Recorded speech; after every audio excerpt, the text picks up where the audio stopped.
Yeah, so I had to go to the doctor's today, but at least I got good news for once. Really? Yeah, blood pressure is finally in a green area again. Good to hear. Although my weight is stabilized, but I'm stuck at being around 270 pounds. Which is interesting because I don't look bigger. I actually look a little smaller. I think I'm gaining muscle. Hmm. Well, Maybe considering if you I went lift full-on gym trailers all the workout time, with how I'm living. I'm sorry, what? considering you lift trailers all the time, I used to. I now just grocery shop every time I'm at work. Though I'm pretty much walking about like 15, 20 miles a day. yeah, that'll do it. My legs, my calves are fucking amazing. I can actually flex my legs now.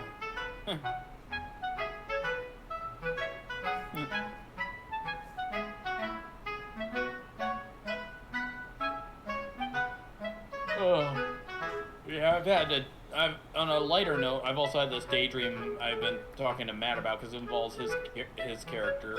What, Thorgrim? No, not D&D. Oh, Matt Gray. You can't seduce the Thorgrim. I mean, No. he can if he wants to. I forbade. Really?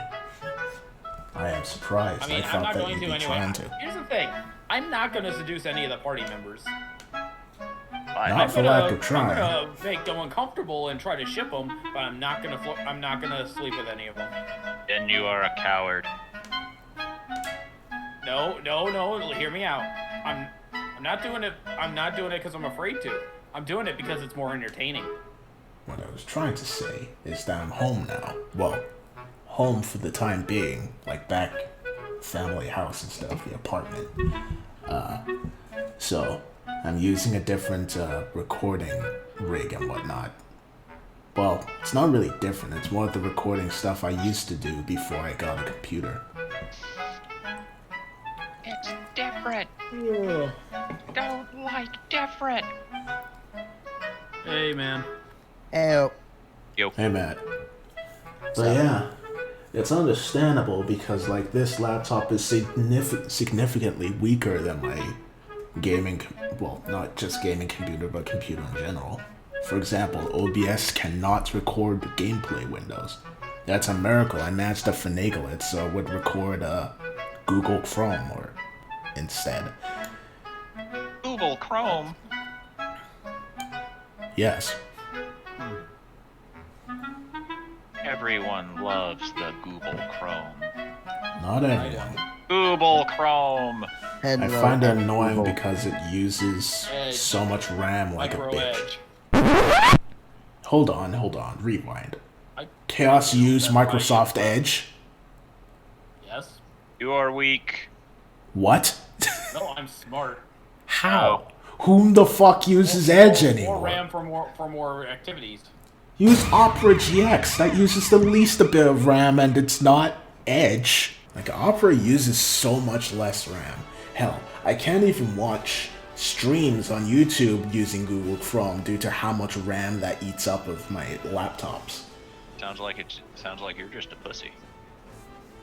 But yeah, Opera GX is definitely the better option for a browser that doesn't use too much computer power. Please note, we are not sponsored by Opera. But if Opera really wanted to sponsor us, I wouldn't mind. It takes a lot to make me change my opinion on someone. I'm pretty sure your opinion of me is he's a weirdo, but a nice weirdo.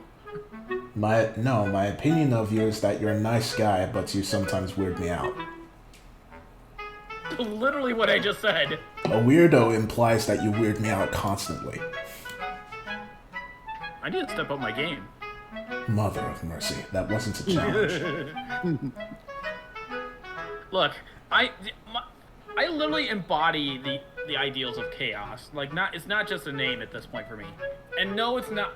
The chaotic good describes me pretty well because I like a little bit of mischief, but not to the point where it hurts anyone. If it hurts anyone, we've gone too far. If if you're the embodiment of chaos, somebody needs to be there to control you. Well, And I guess that's what you're for, Zo. me? Well, I guess. I am... Typically, You're about I'm the order. one that's closest to lawful good because I don't really like shenanigans too much. And again, I like shenanigans once in a while. I don't know, though. But Matt again, seems there's time to be pretty... serious. Matt's pretty down to earth. I try to be. The more you're around certain people, the more you adopt their accent. Like you start speaking similarly to people that are around you. That is true. Which makes it really weird for me because my general VC has people from around the world. My accent gets fucked.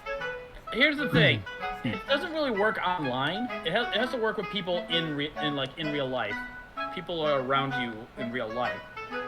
That's what kind of shapes your accent, because But online is my real life. Hold on. It's not only just hearing it, but seeing the way their lips move. It kind of, like, in the back of your head, you start to learn it. It's kind of a subconscious thing.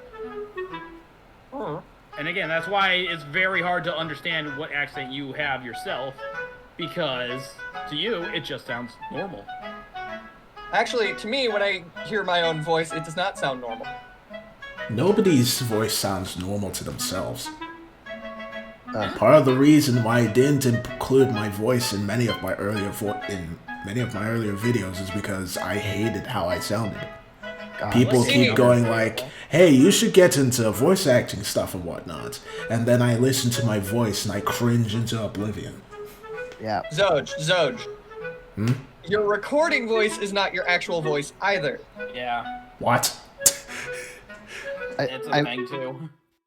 I find that it, like, depending on whether you're speaking to someone in real life, whether you're on a recording or whether you're on the phone, your voice tone takes on like 3 different very distinct forms. No, Well, not here's even that. Your actual voice can be heard by just cupping your ear. Really? Exactly. Yeah. Okay, let me And try here's the this. thing about speaking over online. You need to remember, it's not your actual voice that people are hearing, but rather what the system is trying to mimic. That is true. Not 100% accurate. Yeah, Which I technically, find to be very flattering. we're not even speaking to Very one another. fascinating. We're speaking to computers that speak to everyone else. Exactly. We're So telling the computer I can hear my what own we're voice, saying. but you guys could be hearing something completely different. Technically speaking, the people watching aren't even watching us. Well, they can't because we don't have a visual thing, but they're not even watching what we're doing or what we're saying. They're What are you just talking- listening I to have pixels. no idea what you're talking about, Zoe. Oh, shut up. The fourth wall doesn't exist. Get that shit out of here. Hey, future Zojin. Hello, people watching the recording. I am watching you in return. Stop it. Hey, get your hand out of there. Stop playing with reality, Matt. Oh, No, Yeah, Never. never. Something else. I gotta have my fun before Ornex punches my lights out. That's the funny thing. As far as post recording goes, I am God. I can choose whether or not you guys exist or not. We all know that we let's end say- up existing for the funny moment. I could very easily just like slowly mute out everybody and just have me talk alone for 3 hours.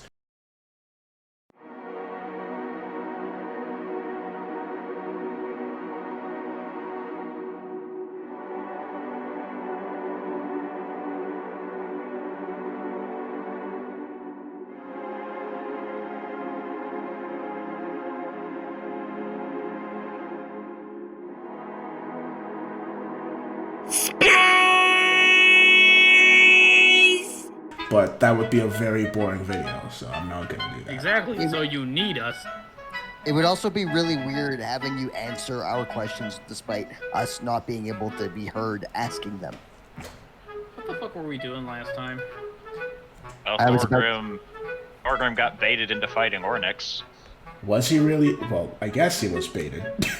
Baited, but willingly. So he got baited I to mean, his it's not master. hard to make you. Basically, it's just like, oh, you want to fight, bitch? And I'm just like, yeah, sure, let's go. So you got Actu- baited to your master. Yeah. Actually, it was more along the lines of, do you want to fight? Not really, yeah, because you know I'd kick your ass. Okay, you know what? I do want to fight now. Fucking say the Baited Mexican. him. Okay, yeah, he got baited.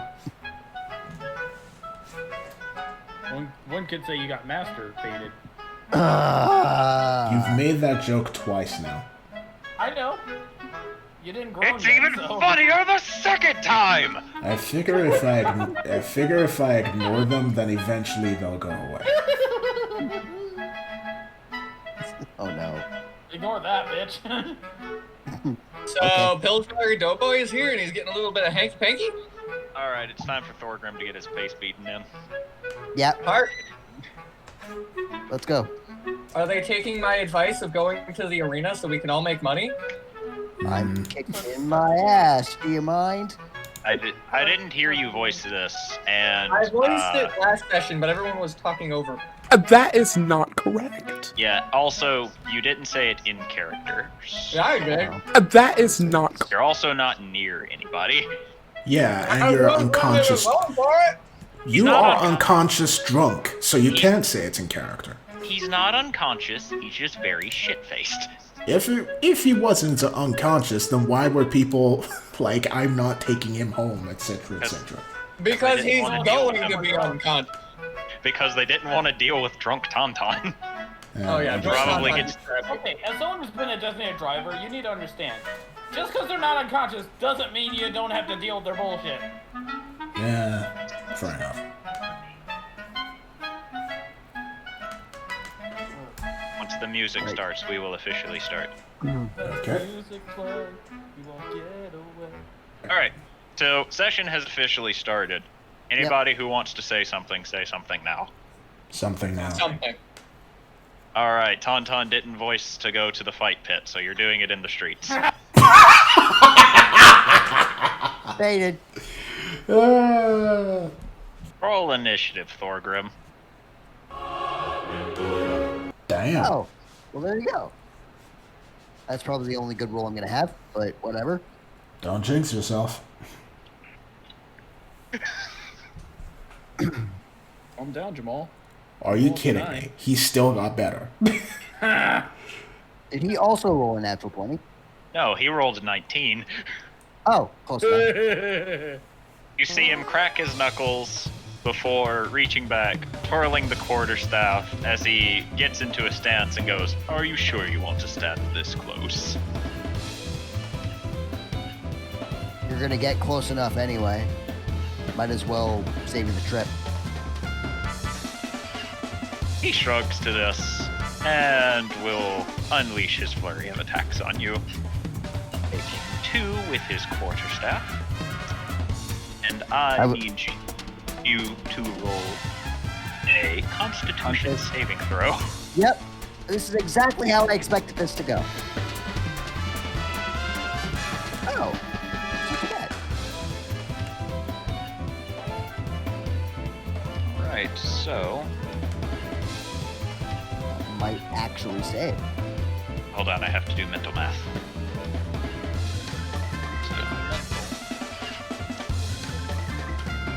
Okay, so you succeed that one. Woo! As I'll roll the damage altogether in a second, as he twirls his quarterstaff and cracks it into the side of your head, causing your head to snap one way before he twirls it underhanded, raising the other end to smack you straight in the bottom of your jaw. I need another Constitution saving throw. Oh god. Hey! Nice. Damn. Very, Hey, very Mom, nice. As he notices that you aren't dazed, before he quickly spins, slamming another kick into the side of your head. I need another con save, please. Oh my god. Just gonna keep spamming it. Damn right he is. And I'm gonna keep making it. And last I mean, but it's not only one least, key per attack. and last but not least, 1 point.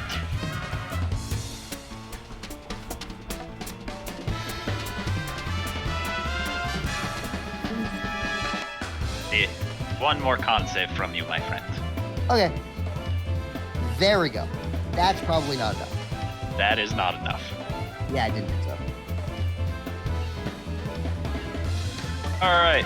So you take the kick to the side of your head as you manage to hold on, and you're like, "Fuck yeah, he didn't stun me." Before, right before you can react, you see a palm thrust go forward, slamming you in the chest, and you feel as if your entire body has gone numb. That's what I thought was gonna happen. Ow. Well, take your next turn. Hold on, I have to roll damage on you. For 46 points of bludgeoning damage in total. This is why I said I was only I was happy if I lasted one round. All right, so you sit there, you feel your body numb, you can't really react, and immediately you see that he is not giving you a moment to relax, as he will unleash another 4 attacks against you. We'll probably only need like 1 or 2 of them. Luckily, even in your stunned stupor, you notice that he misses 2 of his attacks. You don't know if he's doing this intentionally to mess with you, or if he actually just can't hit the broadside of a barn, but you only have a moment to reflect on this before he immediately pummels you in the chest for 22 points of bludgeoning damage. Add like a tree. Fun. You see, all of you see Ornex look down at him. He twirls his quarterstaff, sets it on his back, before he rubs his hands together, places one on Thorgrim's chest, and you see a jolt of energy go into Thorgrim as you are healed for 55 points of HP, Thorgrim. Oh, almost back to full. That was a lot faster than I expected. And then, The secret to Ornex's success is he didn't let Thorgrim rage. Yep. Otherwise, I would have taken a lot longer. Damn, 23 to a friggin' initiative roll. Thought I was safe with that nat 20. So Thorgrim, you open your eyes and you see Ornex staring down at you, and he slowly crosses his arms, and you just see a small smug smile on his face. I'm just gonna lay on the ground and just look up at him and say, "You and your fucking stunning punches." You want another one? I think He then offers his hand to you. I'll take it and I'll lift myself up.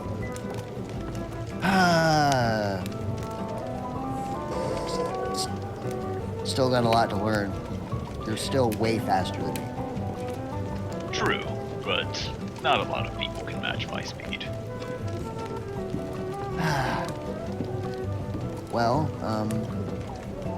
I don't think I'm ever going to be able to be as fast as you with these stubby legs of mine, but I hope I can at least get close.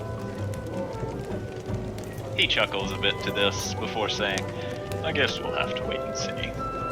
But Yeah. he looks over his shoulder, he sees the sun beginning to set, and he goes, "I think I'm going to call it a night." That's probably a good idea. You gonna go sleep outside again? Of course. All right. Once again, Well, not a big fan of the city. yeah, didn't think so.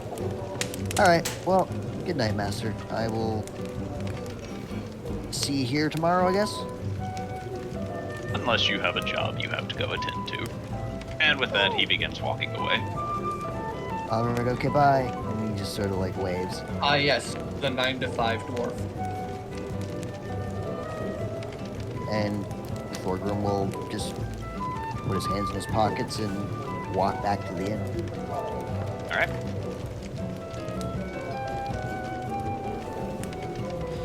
Alright. Tauntaun, at this point, Geo. That's his name. For the love of God, let that be his name. I'm finally learning who these fuck nuggets are. Nice. I did! Nice. Geo comes over to you, Tauntaun, and says, "Come on, you drunk, let's get back to the inn." But I'm not done having fun yet.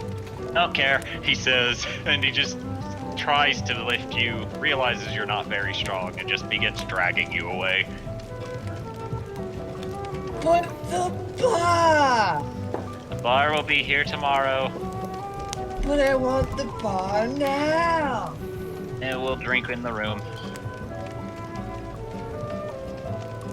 The wine I make's better than this place anyway. Alright. Swerve. So, do you resist or do you go with Geo as he drags you along? Considering he's dragging me and it's kinky, I'm gonna go with drag. Ow! Anything's kinky if you try hard enough. It's called Rule 34. Everything can be a kink. Alright, so that leaves Jubilee and Edel Sarde. What are you two doing? Adol will... Oh, you go? No, you go ahead. Multi-force, I demand it. Okie doke. Okay. I'm still gonna say. That you sounds first. about right. Yeah. Again! Mother of mercy. Okay. I insist you go first. Okay. Wait, hold on a second. Oh, okay. No, good job trying to cheat that one. Good work, asshole. I was testing to see if you cheated it. If I tried to cheat it, it would look something like this. Yeah. Why are we rolling d4s? We're not rolling fudges. Okay. Fudge. Alright, so, Sarde. Gross. Adol will look back to Hubert. I think it's time that we head off. Very well. He then stands up. Also, that math ain't right. 4 pluses and 1 minus does not equal 3. Or yeah, it does. Yeah, it does. A minus cancels a plus. Or okay. 1. My dyslexia hit me, sorry guys. It's okay. But anyway, Hubert stands up and waits for you. She will stand and follow. You go straight to the inn. Yep. Inhouse. Leaving just Jubilee. So, like I said last time, I'm just gonna, wait until the tavern closes and make my way out just to answer any questions or see if anyone's interested. Eventually, a majority of the other patrons leave. You see Edo and his little group of companions go off. Edo gives you a wave as he's heading out, as apparently he has plans with them, so he goes on his merry way.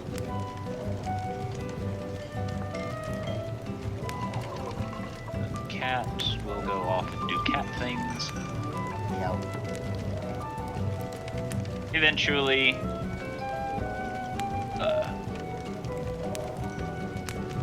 Eventually, Sagewood stands up, brushes herself off, and says, "As always, a good performance." And as always, a pleasure to see you. Oh, flattery, you know well with me, she says as she begins making her way out. What will get me? Now, if I told you that, it wouldn't be fun, now would it? True.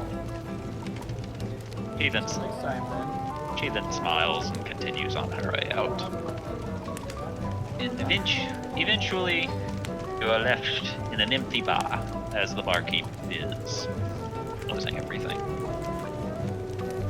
Julie will bow and say her goodbyes to the barkeep then once everyone's cleared out and start heading out. He nods to you as you go out. I was ordering him out the street. thought it I'm no longer in the street. No. You thought it was Thorgrim, but it was actually Goose. Honk. Dear God. He's trying to harass me. Did I do anything to him? Honk, honk, honk, honk, honk, honk, honk, honk, honk. All right. So, does anybody want to do anything before the night is over? Yep. I am going to attempt once again to try and figure out what the hell the puppeteer was talking about in regards to my sister.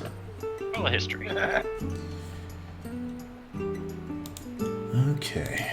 Let's see if this works now.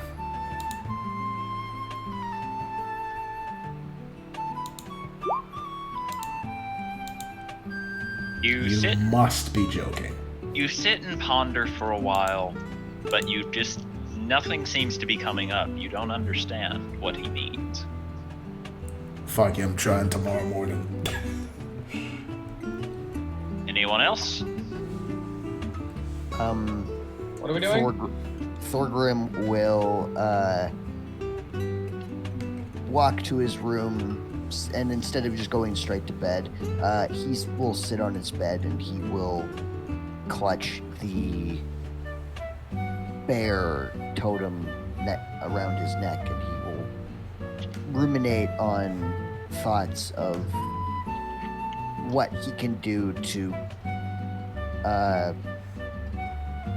focus his key and mix it with the bear spirit's energy and make sure that he is not overtaken by his anger again. He's basically trying to do his own mental form of like anger management. Okay. Yeah, just sort of ruminate on possible ways to do that before eventually drifting off to sleep. All right. Is Jubilee doing anything?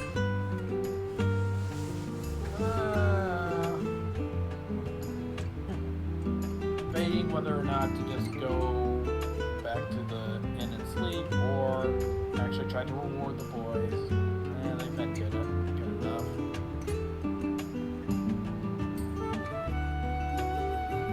Well, you're not- You're not sure where they are because they headed off before you left, long before you left. Yep, well, another time then. Just going back to the regular inn to sleep then. All right. You enter. You see Hubert writing in a small black journal. He nods to you as you enter, but does not say anything. I'll nod back and just not disturb him and go make my way into my bed. Right. Tauntaun, Yes. I need a D100 plus 6. Alright.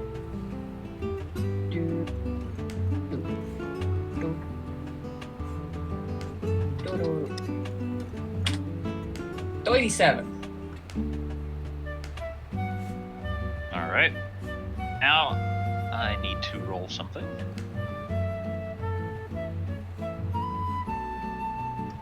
Not sure if I should be concerned or excited. Both. Hooray!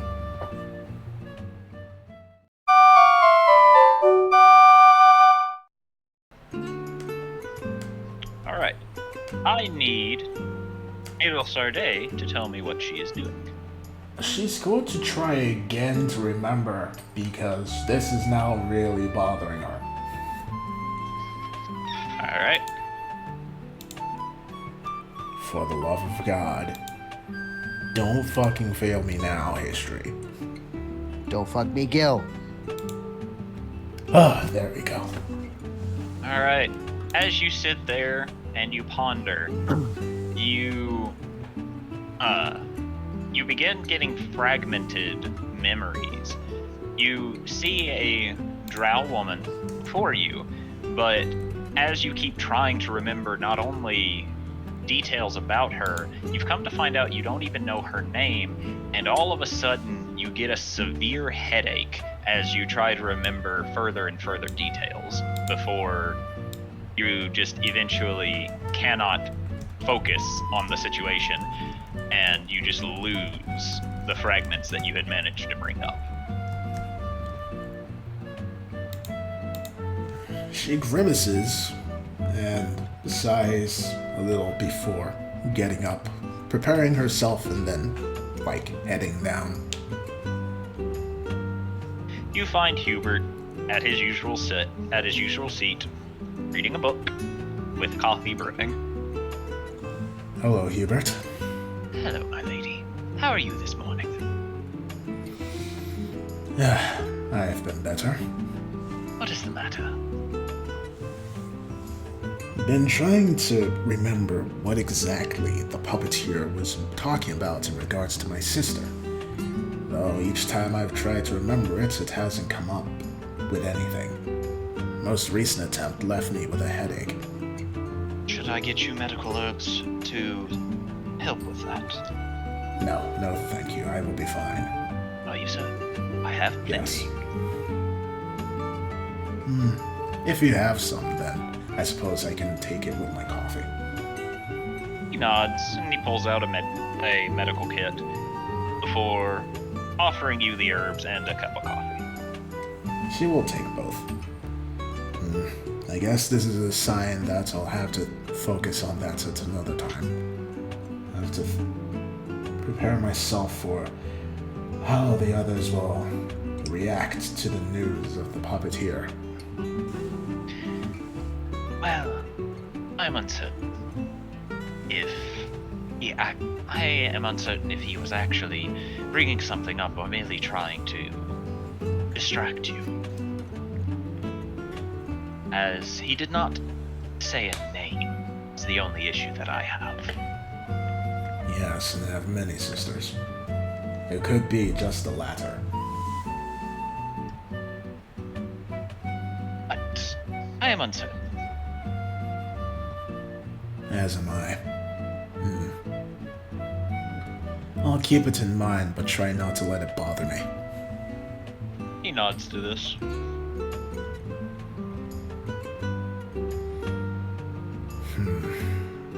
Okay. Hopefully, Jubilee would have gotten news back from her contact from now. If she did, we could begin our travels. I suppose that will depend on how fast the courier she sent was. That's true. I assume it was done by magical means, but we still are uncertain how fast said magical means were. If it was something along the lines of teleportation, it shouldn't take too long, but that's just wishful thinking, I suppose. I highly doubt it was that. Agreed.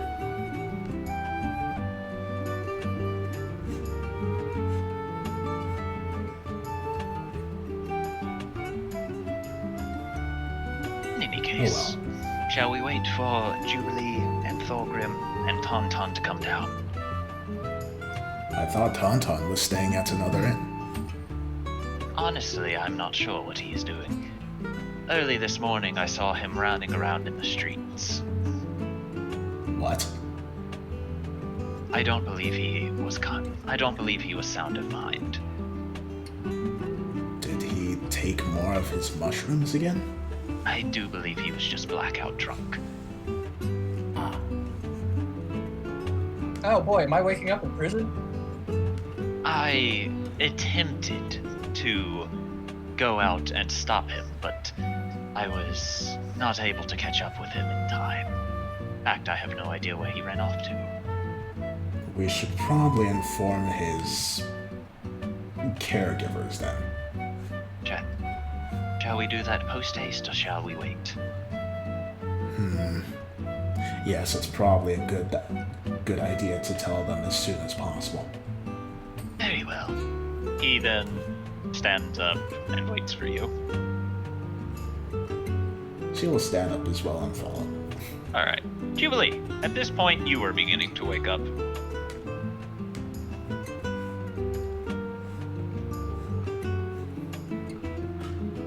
Sorry, just cleared my throat. So getting up, I'm gonna check around, see if the message has come yet.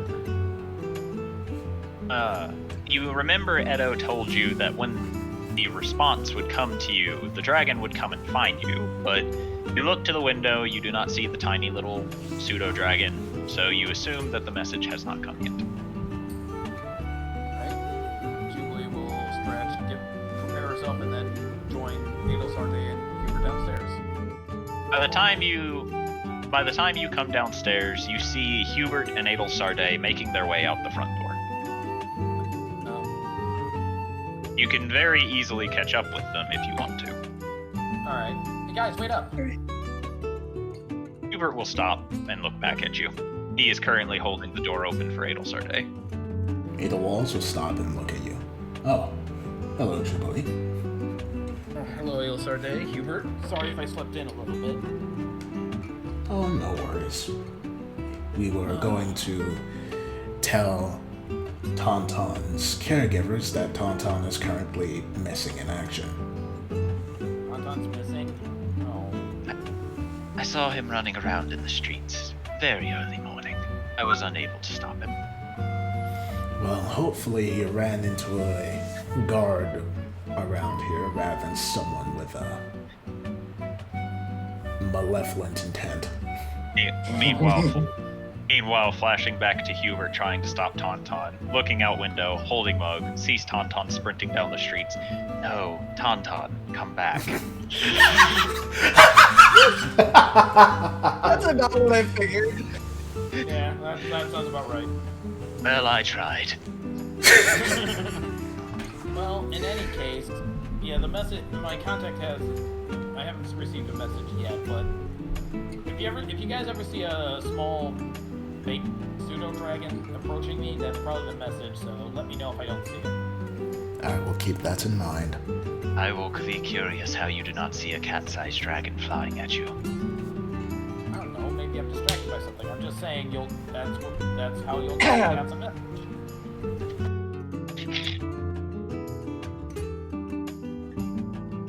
In any case, let's go find our warrior. Warlock. Eh. Julie just shrugs like, eh. Same thing. There's many No, different... he's not. We're all a type of warrior in some regard. Anyway, we should probably get going. With that, you three make your way out, and Thorgrim, you wake up. I need you to roll a perception check. Perception pour moi. Correct. Perception.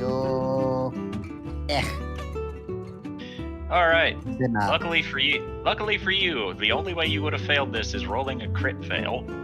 Because you open your eyes, you stretch, you sit up out of bed, and begin doing your normal routines as you look toward the window to look at the sunlight. And to the right of the window, you see a door.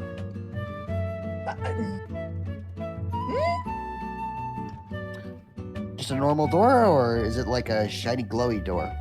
It's like a normal door. I You also see a small sign hanging on the door. I will God damn read it, the sign. George What Dad. does the sign say? Discount Dispose Magic Item Emporium. He'll scratch his head, and then he'll think back to what Adel Sarday said yesterday about not spreading himself too thin. Then he'll look at the sign again, and he'll wonder why a door just suddenly appeared in the middle of fucking nowhere. It's also a discount. He will look at the keg of dwarven rum that he has sitting in his room, and he'll just like shake his head like, ugh. I gotta stop drinking. And then he'll reach out to open the door. Alright. So, you grab the door, and you walk in. And as you walk in, you come face to face with this man. Ah! And he goes, hello, pleasure to meet you. My name is Devilish Damien, and I was wondering if you were in the mood for some magic items. Thorgrim will look up at the, I'm assuming, much taller hat and mask clad gentleman, and he'll just stand there aghast for a moment, and he'll just like one bushy eyebrow will slowly raise. I know that I'm tough to look at, but I promise you, I have no ill intent. I just want to make sure that you get a nice discounted magic item if you're feeling like it. No, you're actually very well dressed. I'm impressed. But why did a door to your shop suddenly appear in my room? Clearly because it thought you were a very valued customer that was going to one day come in here and buy something from me. Oh. You see, my shop goes to people who it believes needs things from me, and then I sell them these things for other things that I can sell to other people. He'll look around to the left, to the right, seeing all these strange vials and bottles and other apparatus that he's never seen before in his life. And he'll look back at Damien, was it? Yes. And he'll... Devilish Damien, at your service. And he lifts his hat and bows to you before putting it back on. I'll bow in a much more practiced martial artsy kind of way. And he'll look down at his gold pouch and he'll just say, I'm afraid I don't have a lot to offer you. Apparently, magical items are very expensive, and I don't have enough. Well, don't you worry about that, little man. And I don't mean that in stature, I just mean that in economic-wise. I take just about anything. I will trade for whatever I show you if you feel interested in taking it. I accept all sorts of payment, not just gold. Like what? Well, I noticed that you got some strange energy flowing within you. I could take that. Thorgrim will look at his hand, and it'll glow blue, and he'll focus a little bit of his ki into it and look at Damien like he's crazy. You want my energy. Correct. Or at least you can offer it. It's whatever you feel like trading away. I'm not going to force you to trade anything you don't want to trade me. At that point, I'm not a businessman. I'm a highwayman. I'm not a highwayman. I'm a very well-respected, devilish Damien businessman. So if I were, not saying I am, if I were gonna offer you some of my ki, what would you give me in return? That depends on how much you're offering, how much you give me, how useful it is to me, and more importantly, how good it tastes. Wait, what? You see, I am a being of energy. I feed on different types of energy, including magic, life force, any type of energy that exists. I eat it and consume it, and then I turn it into profit margins for myself. So you're like a vampire? No! I'm more akin to being something along the lines of an elemental. Oh. That would explain your shoulder. Yeah, ignore that. It does that sometimes. Yeah, you might want to... Anyway, that's just my dear Damien. Don't worry about him, he's fine. But you're Damien. What? Correct. But that's also... But you're... And you see Thorgrim's, like, the anime swirlies returning in his eyes again. In any case, back to the topic at hand. See... I want to make sure you leave this store with a good and old magic item that is well suited for whatever adventures you are going to eventually go on your way.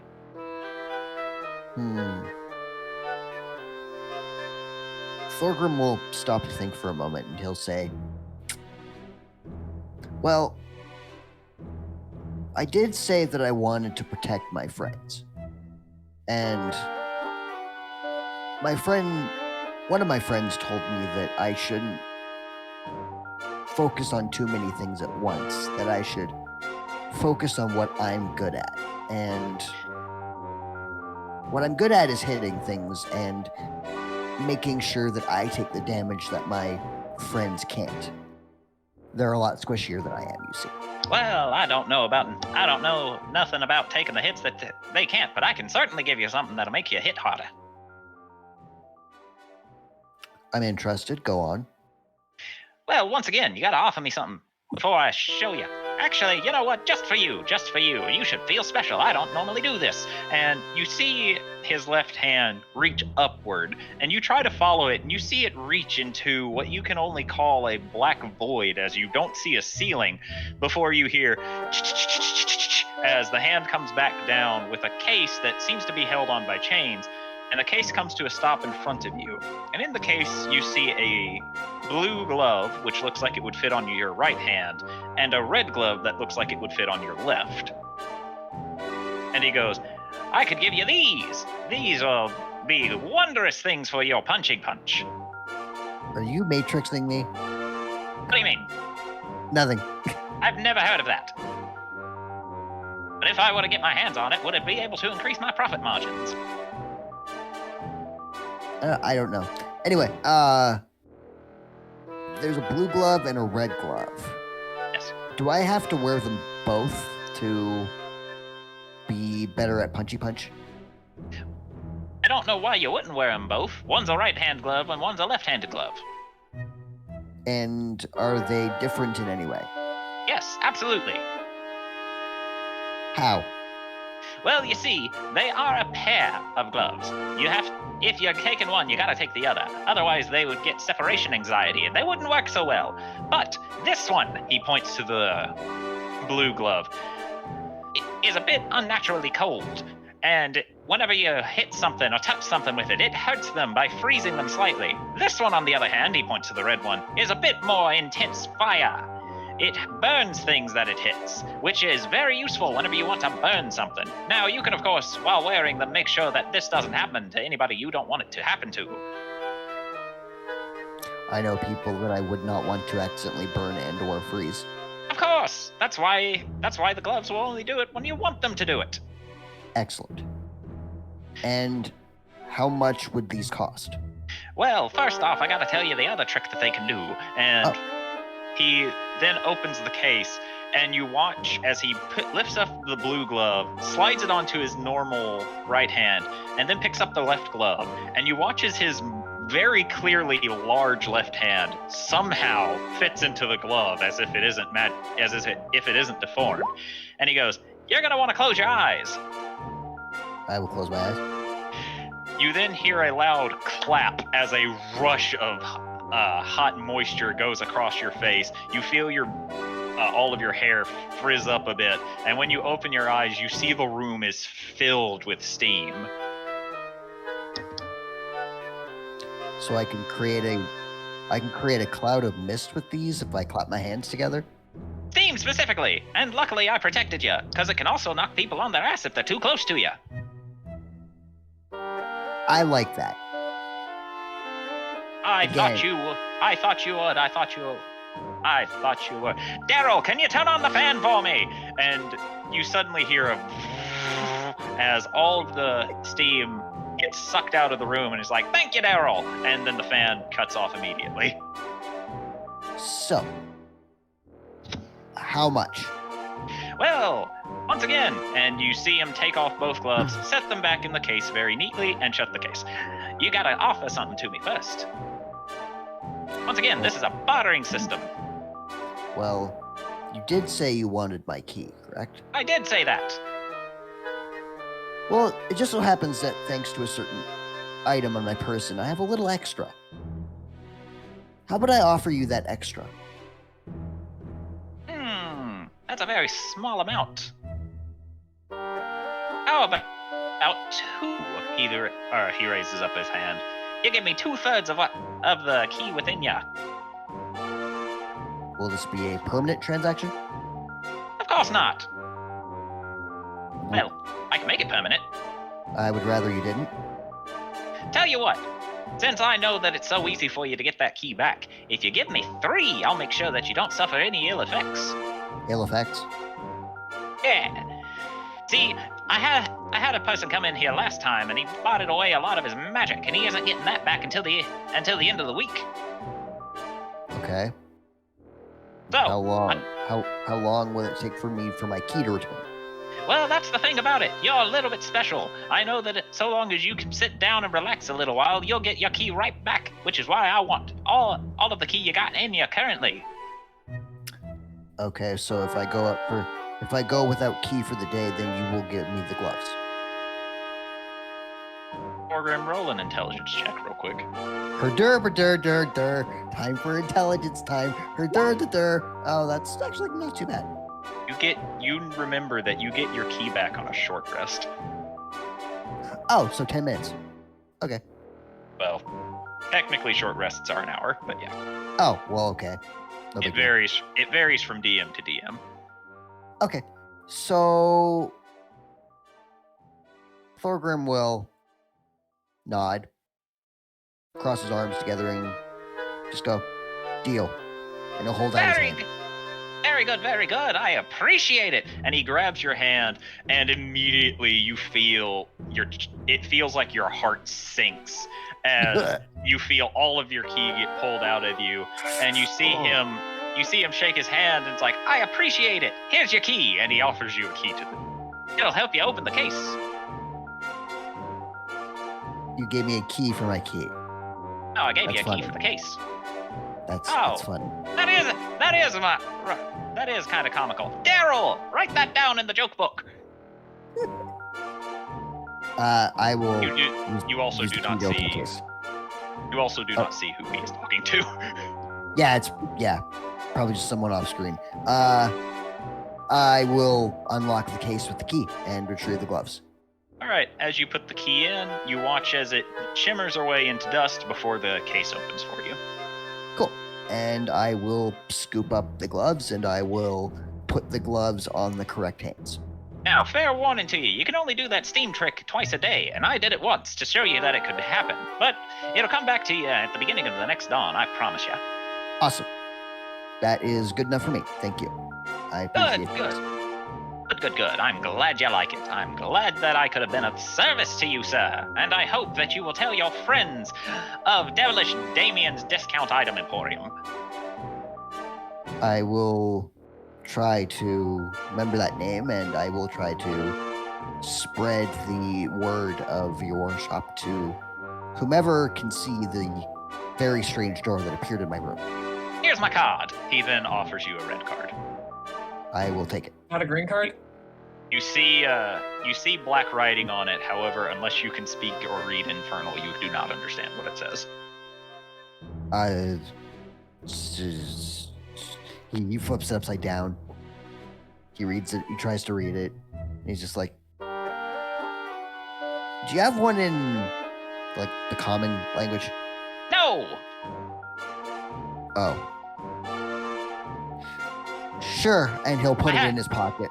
I have one in a language that'll break your mind if you read it. You want to see that one? No, I don't think I will. I'm very glad. I can't have another person having a seizure in my store. No, that does not sound very safe. It wasn't. Anyway, thank you for the gloves. I appreciate them very much. And I will, I guess, return to you if I ever see your door again and need to buy something else. Of course, all you need to do is lift that card and use it. How do I use it? Yeah, you see, you just slide it under any door or window, and voila, you'll be here. Oh, that's convenient. I know, I'm such a convenient person. It was Daryl's idea, wasn't it, Daryl?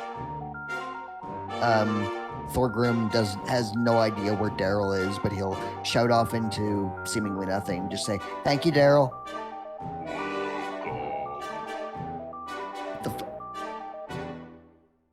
Okay. Thorgrim will like do the and then bow again before looking to the door. Now, I hate to be rude, but I really must be going. I must join my friends. Of course, you got things you need to test those gloves on. I understand. I completely understand. I hope you have fun with them. I will. Thank you very much. Oh, very welcome. And again, if I do need your services again, I will be sure to call. I'm And- glad. I'm always happy to make a happy customer.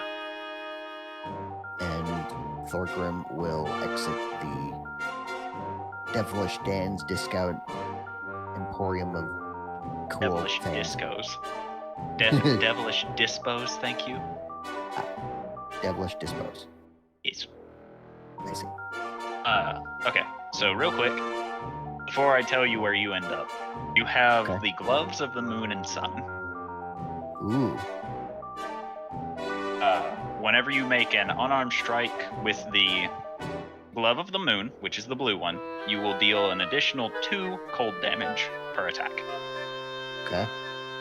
Whenever you deal a melee attack with the red glove, you will deal 2 fire damage. Nice.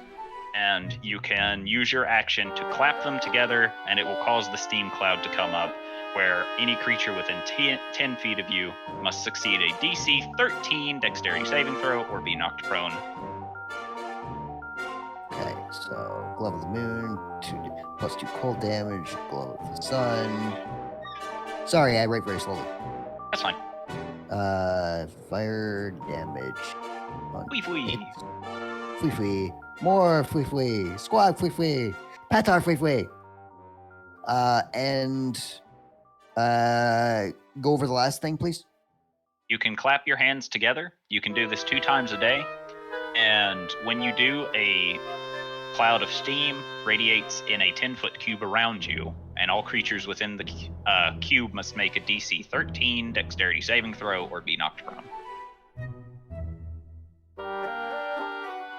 And take 2d8 fire damage.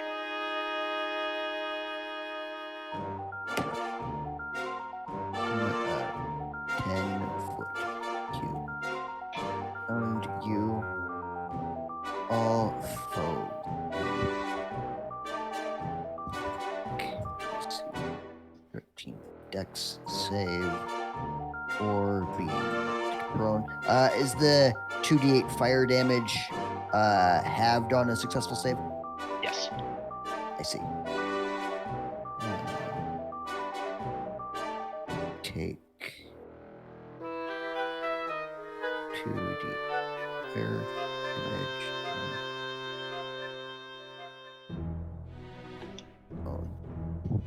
Successful save halves Oh, we lost somebody. damage and negates the prone condition. We lost Chaos. No. Okay, got it. Did he end up in? No, he's on an AFK channel. I don't know what happened to him. Or might be having internet issues again. No, he's still online. Oh, weird. Oh, wait. Oh,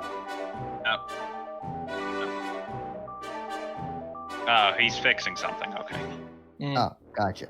I sent him a private message because that's how good I am. So you got everything written down, Thorgrim? Yeah, I'm good. All right. So you go back out the door, and as you do, you come into a familiar bar, and you realize you walked out of the fireplace. Oh, am I on? You find that no part of you is on fire. Okay, good. There's currently no patrons, but you do notice that the barkeep at the bar just slowly looks up and seems very confused on your sudden appearance. I am also very confused by my sudden.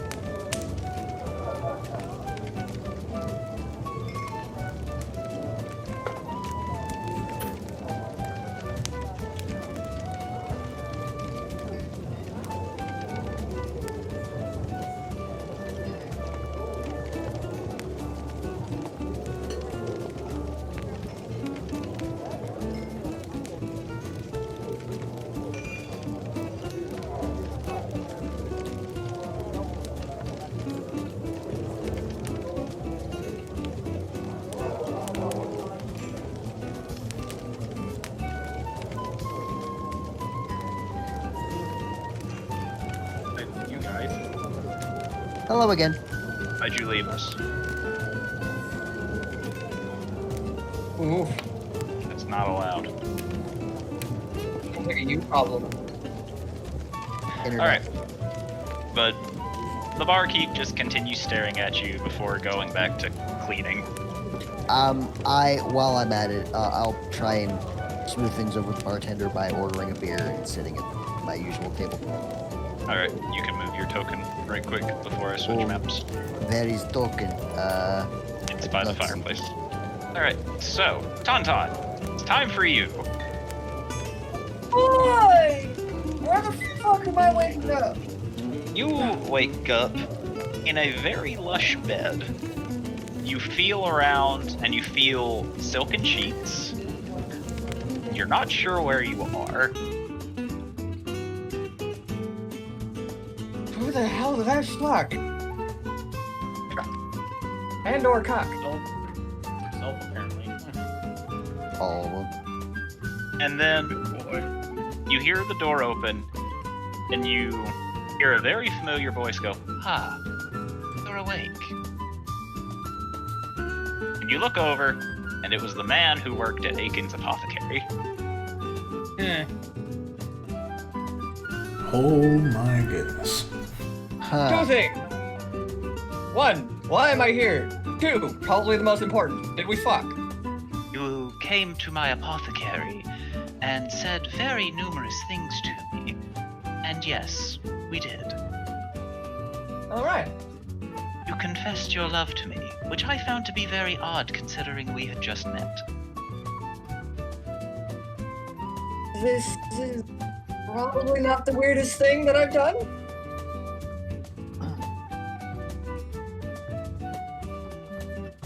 Do know that I was heavily drunk. Probably. Maybe. I am And or aware. high. You explained to me numerous times that you were intoxicated. Oh. But I must give you some bad news. And the bad news is...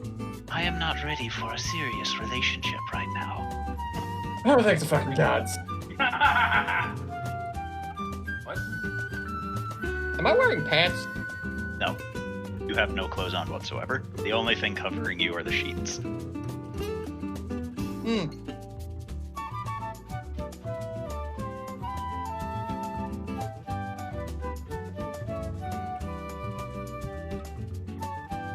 This is probably gonna sound really stupid, but you wanna go for a round two?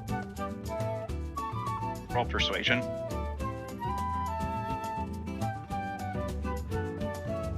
roll persuasion because he failed at rolling performance. I am afraid not.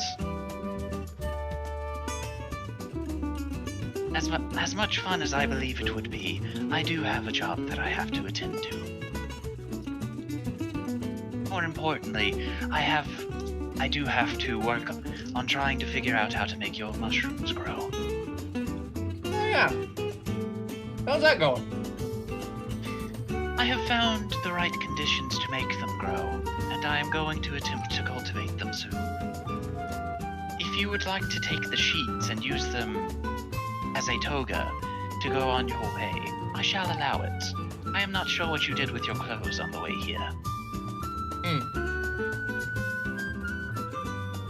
And that I would case, al- thank you I- for the toga. I would offer you some of my clothing, but I do not know if you would fit them.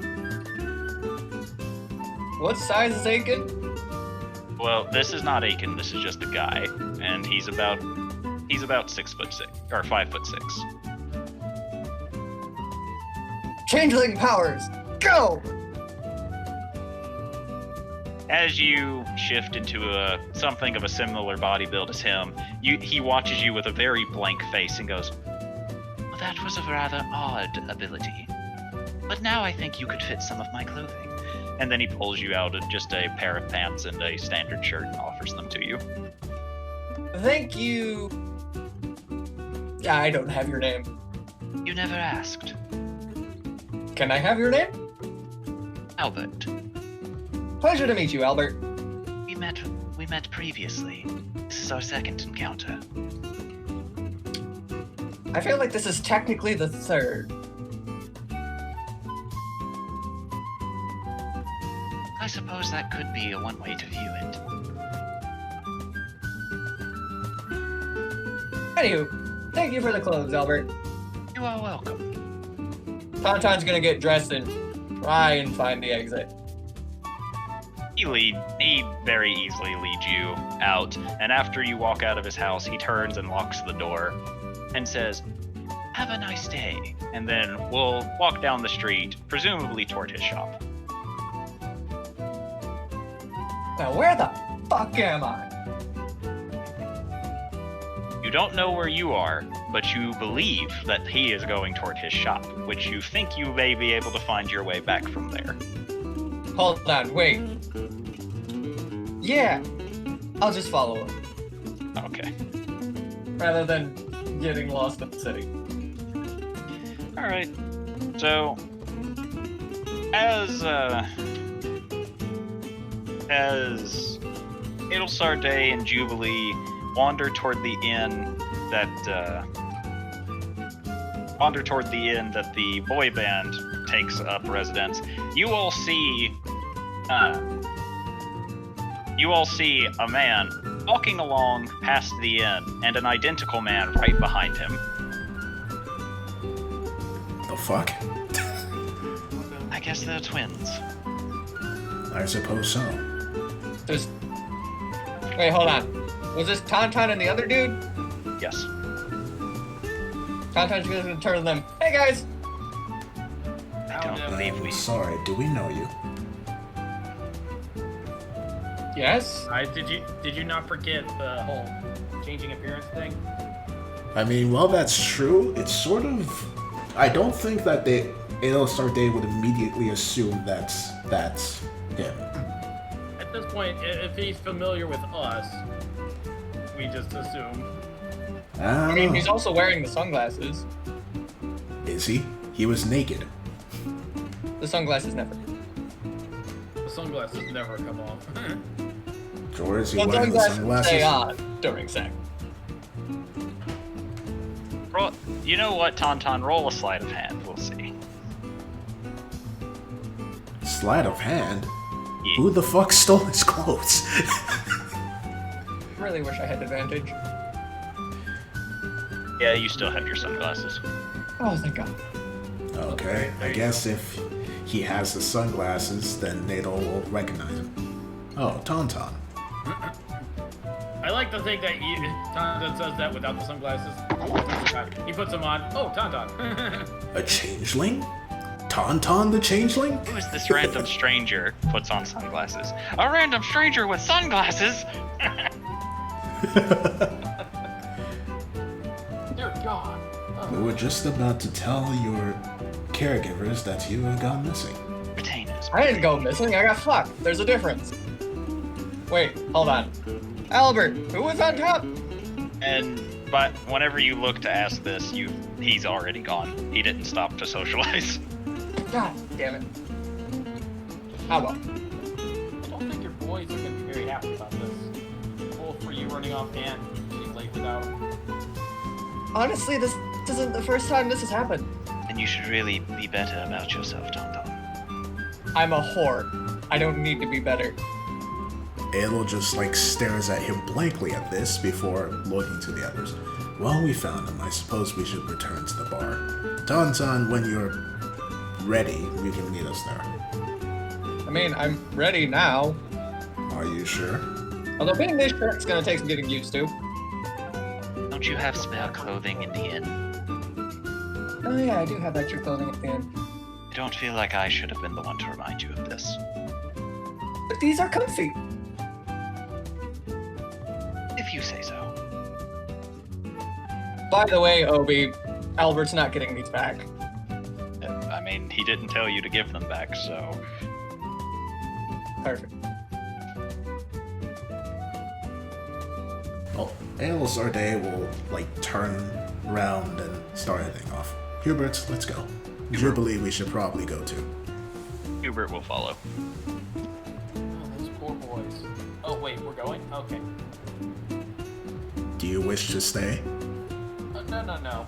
I was just lost in thought about Tauntaun's poor boys. Right. Tauntaun, are you following the trio, or are you going into the inn? follow the trio. Okay, so you look like Albert right now. Yeah, roughly. Alright. So, eventually, you all make it to the bar, and you can already see Thorgrim currently sitting, sipping a drink, and you notice he's wearing a pair of gloves that he had not previously had. Before we do this, was there an hour of time between me meeting with the... You have your key back. Awesome, thank you.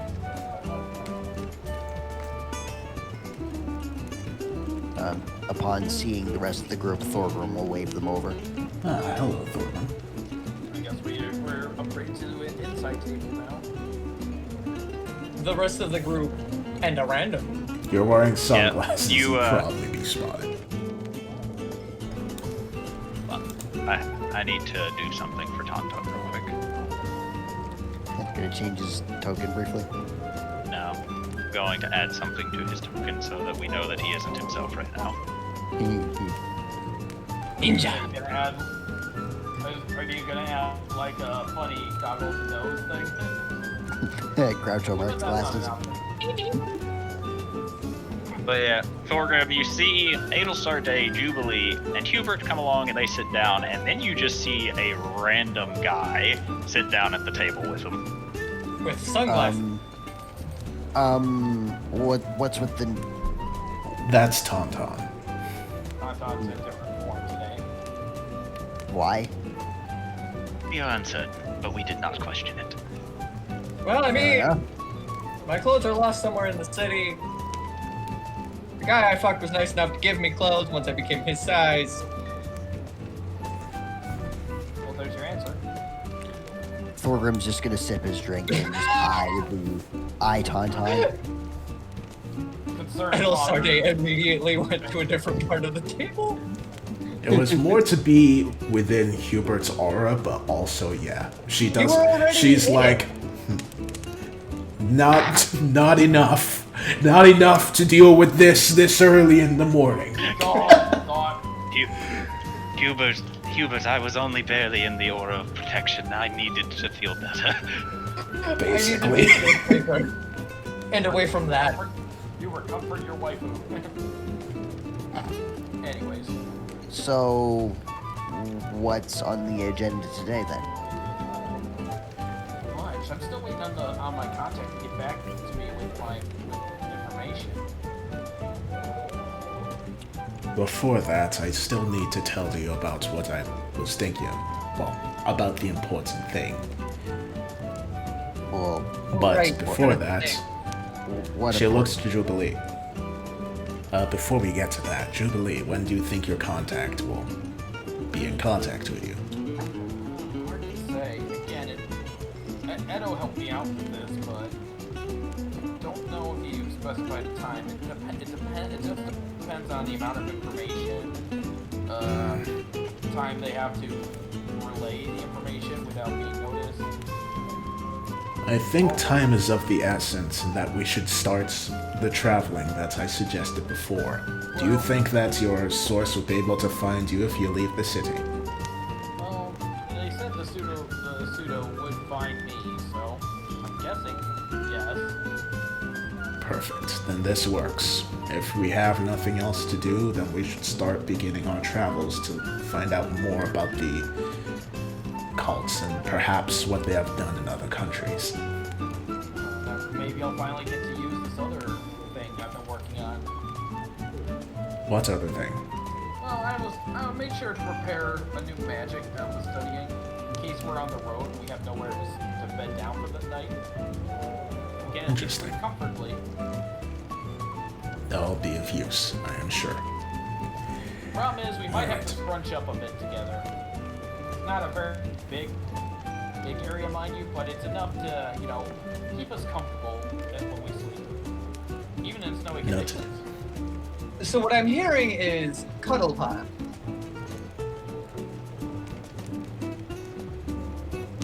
Well, not only that, it would also keep us safe too.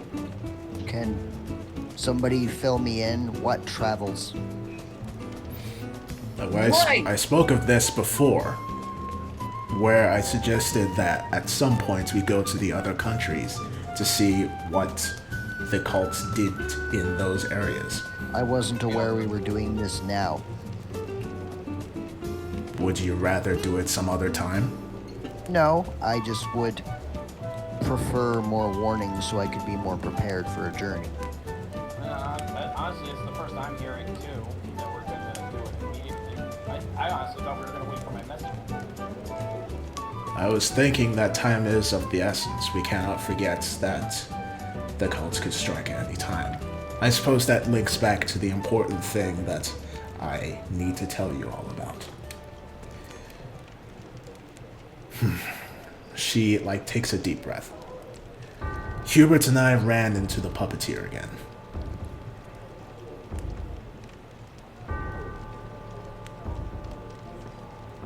It was a frightening experience, but we turned out okay in the end. But here's the thing. We are being observed. I feel... Unfortunately, I was close to the altar that he used to teleport when we met with him. And while we were able to fight him off, it still is worrying. It's why I felt that time is of the essence. If he's And he's observing back. us. What?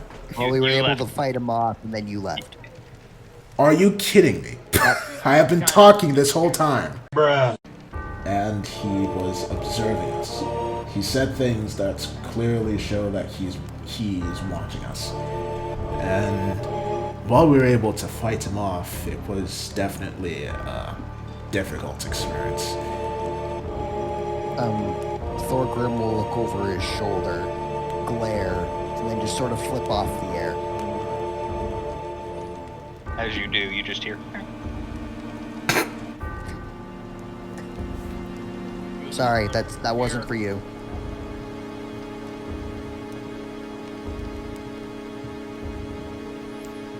But in the fights, we were able to damage him with magic, though he was completely immune to all other types of attacks. And being that close to him, I noticed that he wasn't breathing. Not only that, but when we damaged him, he sort of broke off into strange red crystal things. I'm unsure of what he is, but he is most certainly not like us. I'm not even sure if he's alive. I did some research with Hubert yesterday, and I think that he is either an undead or a golem. Well, if he broke off, when one of you hit him, did the spot where you hit him break into these weird crystal things? It did. That would suggest that he's some sort of weird, crystal man thing. Gollum. Potentially. Should we report this to It's what I was going to suggest, but it's also why I think that time is of the essence and we need to start checking out the other countries as well. My lady, if I may remind you, Nilo is trying to get a meeting of the leaders. Oh, that's right. Well, that is true. King Nilo has shown us thus far that he will not tell us everything. The point do I was not- making is if we begin traveling now and they come here, we will have wasted our time. That's a good point. We should probably figure out where they plan on meeting before traveling. Let's report the findings for now and find more details from the kingdom. I don't think we're really privy to that kind of a meeting, though. Well, it depends on what our information gets us. Indeed. There's a thing in my culture. You often see a dwarf lord do weird delegations, but you never get to sit in and watch him do it because that's just not how the hierarchy works.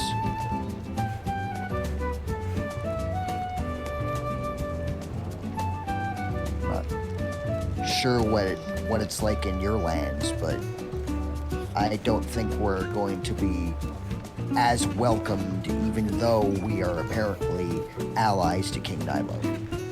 well, maybe not all of us, but let's not forget our princess here probably is a delegate, so she might be allowed in. I am a diplomat, but I doubt that will allow me privy information like that, no. Considering Valentine will be a part of it and she is your sister, I'm sure you could bribe her. Sarday, like, very slowly looks at Hubert. I mean, it's one way to get the information we need. Do I know who this Valentine person is? Roll history. Histoire. I mean, if I don't know, it's a bad thing, so. I might. You know that she is the queen of Bloodvale. Bloodvale, right? Sorry. I would assume Tauntaun knows who it is. Of course you know, you live there. And Perfect. I know because I was moved there at one point.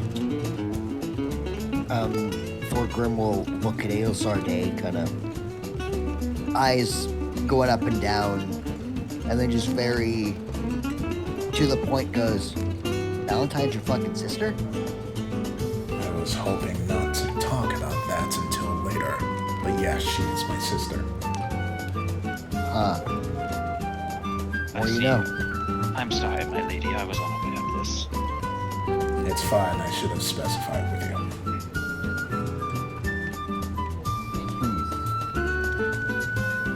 Whether you go around with your family or your position as a diplomat, I think you should be able to get into people to speak or at least listen. I suppose we will see. I've performed at a few high noble parties to know that sometimes blood relation is all you need, and sometimes position gets you into certain places. And no, Tauntaun, that was not a double entendre. I never said it was. I'm unsure if that would help in this situation, though if my sister is willing to help, then hopefully.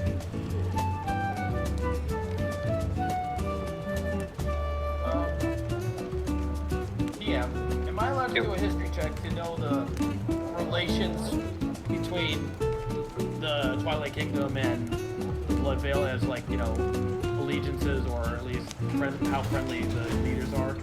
You think that they are considered to be allies, but you do not know anything past that. Considering your sister might be allies with Team Mallow, I don't see it might be one of the easiest people to get a hold of for him.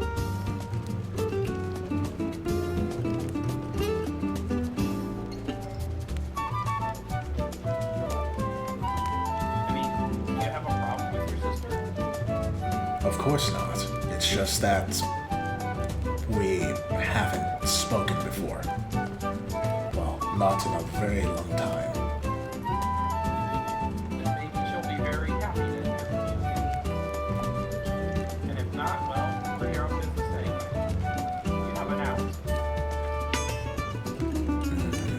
If it gets too awkward, you can just say you're here on business and move on from there. But if it's not, you're happy to see it, then well, give me your opportunity. She shuts her eyes and, like, once again you're seeing a very small crack in her stoic demeanor, because it seems like she looks a little bit, how do I put this? Like, it is clear that she was preparing herself for this situation, but now that's changed. She looks very uncertain. You're conflicted. Yeah. That's the word you're looking for, so. I am a writer. Which means you should know that word. Exactly. It means I should, and yet I do not. Well, I forgot it specifically. That's why you need an editor. Writers need editors for this reason.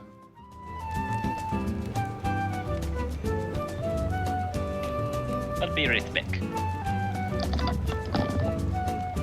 Continue talking amongst yourselves.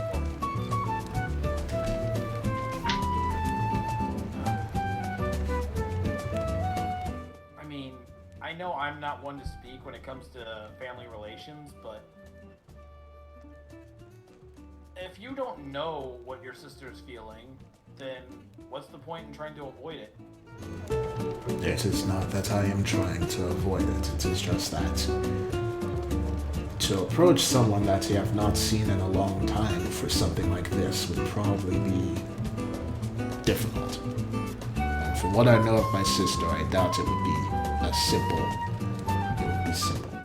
Well, you said it yourself. You haven't seen her a long time. How would it not be simple? I am aware of her reputation. Reputation or not, she's your sibling, is she not? That does not quite change much. It would give me more, I suppose it does, but not as much as you think. Would it not be a sibling's job to help their sibling in any way possible? Not in the slightest. I don't know about that part, Thorgrim. I was his only child. I can tell you that Drow culture's sibling rivalry is very apparent. Another difference you have. Not only that, but Valentine is not only significantly older and more powerful than I am, she is essentially a legend among my kind. So, she frowns. Yes. I mean, even legends have families. Like, look at King Lilo. Well, And sometimes the legends don't exactly match up. Again, look at King Nilo. she shakes her head. I understand that much, but Valentine is... I suppose I'm merely making excuses. We will see if or when we eventually meet her. Well, shall we head to the castle then, after breakfast? Yes, I think that's a good idea. That's right. You missed breakfast. Sorghum, what did Geo make? As soon as Tauntaun speaks, you hear a loud as the mug in Thorgrim's hand shatters. As the glass pieces clatter to the floor, you see Thorgrim's hand cut. It's made of wood. Oh, as the wood splinters clatter to the floor, Thorgrim's hand, covered in splinters, he's been trying to hide it, but he's got that white knuckle grip. Yeah, the white knuckle grip on his mug this whole time, and his teeth are really firmly gritted. We'll reach over and put a hand on his shoulder. Breathe. Also, let me pick those out of your hand. Give me your hand. Ow, thank you, ow. Why? That or not, why did you do that? That was just dumb. I was trying to contain my anger ever since she mentioned him. This is why you grip the thigh or a piece of metal. I am not here for your lewd jokes at the moment. I am That currently wasn't a trying... joke. That was literally just grab your thigh or a piece of metal. It's not going to explode that way. Yeah, he's actually being serious for once, which is in itself weird. I'm always serious. Anyway, don't let my outburst interrupt you. Please carry on. As long as you try to calm down.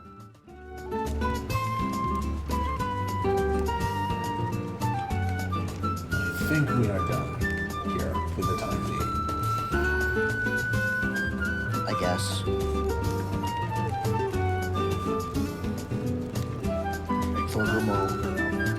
Thorgrim will pull his chair out aggressively, push it back in, and start walking. Where are you Yes, going? it's time to go. Where are you going? Stopped all of a sudden. To the castle. Right. To the castle. Wait for anyone else. Sam Riegel and fucking Liam Neeson. Liam O'Brien. Liam Neeson. What the fuck? I was gonna say, I don't think Liam Neeson's in that movie. No. It was funny to watch Liam O'Brien and Sam Riegel recreate that on Critical Role. It was hilarious. Again, did you know, actually, fun fact, Liam O'Brien, voice of Gaara in Naruto. Oh yeah, Yep. first role Yes. I've He's had, also the voice of Red Skull. Yeah. and like Who? 50 other people. Captain Red America Skull villain, from the Red Skull. Avengers cartoon. Yep. You can hear it a I lot even- when fucking Caleb speaks. Yeah, I think he also plays Asura from Asura's Wrath. he does. I don't know, he let's does. find out. Either or that's Travis. It might be Travis that does Asura. No, it's. I'm pretty sure it's Liam. But Travis was Two-Face as Batman. Yeah, he was. Thorgrim is going to basically just like march right up to Nilo and just stand there. He doesn't really know Like what. from San Diego. He doesn't really know exactly what he's doing. He's going completely on anger at this point. You see Nilo, you see Nilo and Obi having a conversation with one another before Nilo holds up a finger telling Obi to hold on, to which Obi just goes, "They can wait. I was here first. How can I help you?" What's the plan at the moment with your meeting with the other leaders about the cult? Well, cults. Well, I've managed to convince most of them to come here And when will they be coming? What? within the next few days. I see. Yeah, which ones haven't agreed to come? Well, it was just Broxton that decided he was unable to attend. He had other prevalent matters he had to. He did not say what he was doing, but he said that he could not make time to come here. Will there be any other parties allowed at this meeting? Currently, no. Looks already, it'll Right. say. If possible, I would like to take part in that meeting. I have information about the puppeteer which might be useful, but at the same time, I feel that the information that the other leaders have about the cult would be useful to us. I will think on it, but I will not make guarantees. Normally, people aren't allowed to sit in on meetings like that unless they are, of course, the leaders of the country. And you just see Nilo give Obi a sideways glance. I assume he is going to be there as well then? I hope And not. she just looks over to us. Yeah, probably. Even if I'm not allowed in I there. hope not. Even if I'm not allowed in the room, I'll still know what's going on in there. I see. Well, perhaps we should share some of that information we know then. Right now. Hmm. When we have a chance. Some of it. Very well. We ran into the puppeteer again. Yerba tonight, that is. At this, Nilo frowns before saying what happened. We were able to fight him off, only barely. And it's clear that he's watching us. He knew things about me that were unexplainable. It's possible that he did the same thing the Obitus did and is using telepathy, but I feel that he is watching us. Telepathy. Obi corrects you. Right. I also have a feeling that he's either undead or a golem. When we fought him, pieces of him fell off, with some sort of red crystalline material in the pieces. And where did you meet him? It was by the altar where we defeated the person orchestrating the attacks. The last place that we met the puppeteer.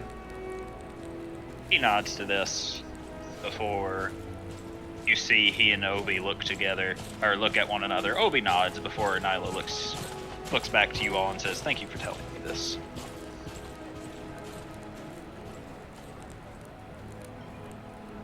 She nods.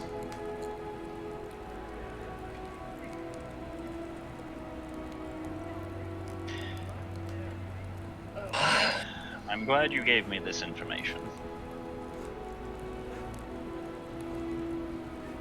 And I will go and investigate the area myself once I get the chance to. When you do, I request that you let us follow. No. Why? Because if he is as big of a threat as you make him out to be, if you all follow us and we aren't ready for it, he will kill you. And I will not allow you all to die trying to assist me. Anal frowns. I see.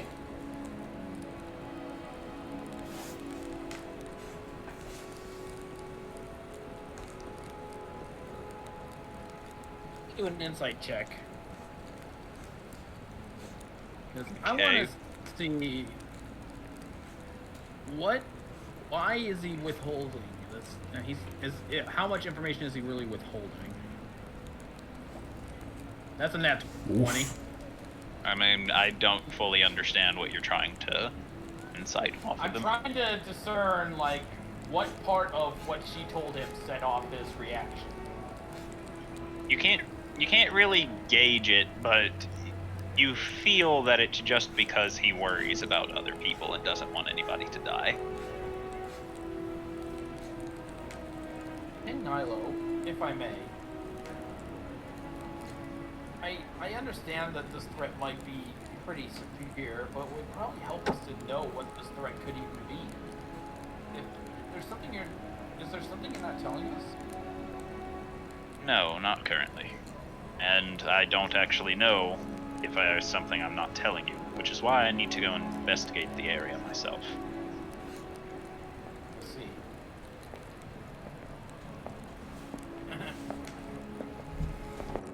In the meantime, then, do you know when some of the other leaders are to arrive? Well, I know that it will take Gaston about a week to get here. I know that the current leader of Lunaria can get here anytime she wants to. He gives Obi a sideways glance, and Obi just says, "Hey, it's not my fault this time." And then he goes, "And Valentine can get here anytime she wants to." Would it be possible to let us know when Valentine does arrive? He gives a perplexed look to this before saying, "I suppose I can, yes." Sounds great, doesn't it, Needle Sarday? Looks to her.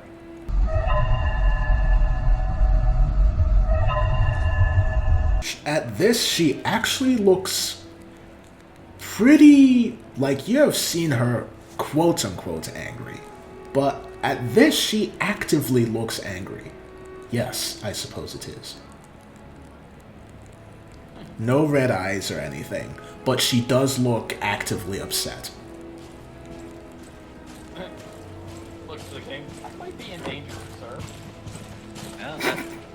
Well, the unfortunate thing is it is a tomb of your own making, so... I die knowing that I help people. Oh, there's over-dramatic posing. If we have, Woe is me. I feel we have finished what we came to speak about. King Nilo, Obitus, and she nods her head once before turning and heading off. So, Hubert, let's go. But before you all go, Obi says, "Y'all want to do a favor for me?" Favor? Do we have to? You don't have to, but you'll get rewarded fairly well if you do. What kind of reward? If I told you the reward before you did it, you wouldn't do it. So why is that? You have no idea how low my standards are. What is the reward? I'm not telling you unless you do the favor for me. Before we get to that, what is the favor meant to be? There is a stronghold out in the swamp nearby that holds a tome that I want. I want to go get it because I want to present it to my youngest daughter as a gift. And quite frankly, I need to stay here with Nilo to make sure that nothing goes awry for the time being. So, if you all could go and retrieve this tome for me, I can reward you decently well, depending on the criteria, i.e. how easily / how difficult it was for you all to do this, and also I need to specify that it will be just a tiny touch bit dangerous. Are you under-exaggerating the danger? Is this a danger I can flirt my way out of? No. As for the under-exaggerating, I don't actually know. Because the only thing I know for certain is there is something in there that is really difficult to take down, but I've not encountered it personally. So he then gives a small shrug. Thorgrim will She- look over his shoulder at Hubert and just sort of smile. Hubert Difficult. will just look down to Thorgrim curiously. I haven't met anything that we haven't been able to take down together. And Hubert just slowly shrugs to this. And Obi will stroke his chin and say, well, like I said, I don't know how dangerous this is actually going to be, but I will also reward you very well if you manage to get this tome for me. Okay. I see no reason against it then. And the only thing I can say is be very, very careful. Like I said, there's something in there that's very dangerous, and I really don't want any of you to die. Very well. Where is this fort? It's not a fort, it's a stronghold.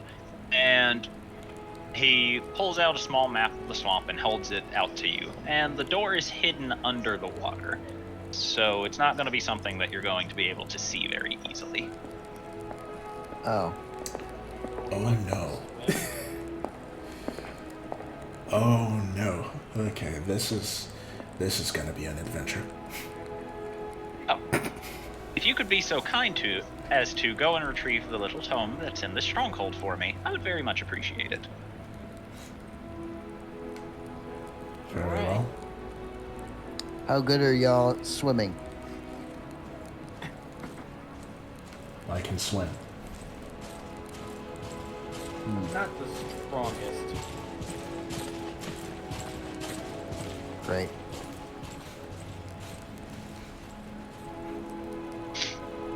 Is it going to be in the same swamp that we encountered? Yes. Not the swamp Okay. again. So Yes. The swamp again, Obi says. at least we know where that is. It's the swamp. To the swamp, to the swamp. Well, if there's no other delays, I think we should get going. And Thorgrim's kind of like motioning, like, we gotta go now. Not because he's impatient, but more he's like trying to find a way to distract himself. Yep. Very well. But man. And man, I'm definitely getting some boots for this swamp because I do not want to lose another pair of sandals. it's a good idea. Venturing boots are on. Alright. Oh, so you're not buying them? You already have them, or? Yeah, I've already got a pair of boots. Just switching off the sandals to the boots so I don't lose my sandals. Very well. Then let's go. All right. To the swamp. A couple hours later. 2 hours later. Actually, during the journey, During the journey. Aelsarday will look to Jubilee. I do not appreciate what you did back there. I have no idea what you mean. Do not play I am coy. being serious. I am being serious, Miss Jubilee. I already said to Hubert that I did not wish for the nature of my relationship with Valentine to be made apparent. I didn't say anything about your relationship. Listen, Obitus clearly has the ability to read my mind. So he already knew before I said anything. Yes, but now Nilo knows that there's a link between us as well. The people who are legends have had a tumultuous relationship with Lady Valentine. I do not want the fact that I am related to Lady Valentine to be made public knowledge. I was hoping that you would realize this when I said to Hubert about this very same thing. So, Day, I only asked for us to know when she arrived. That's it.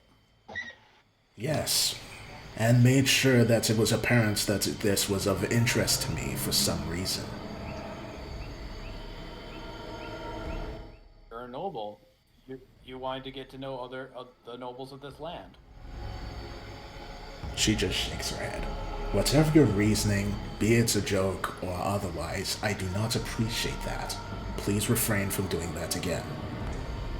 Right, but look, it wasn't about a joke, more or less. It was more just trying to set up so you could get into the meeting. Again, this is about getting information, so...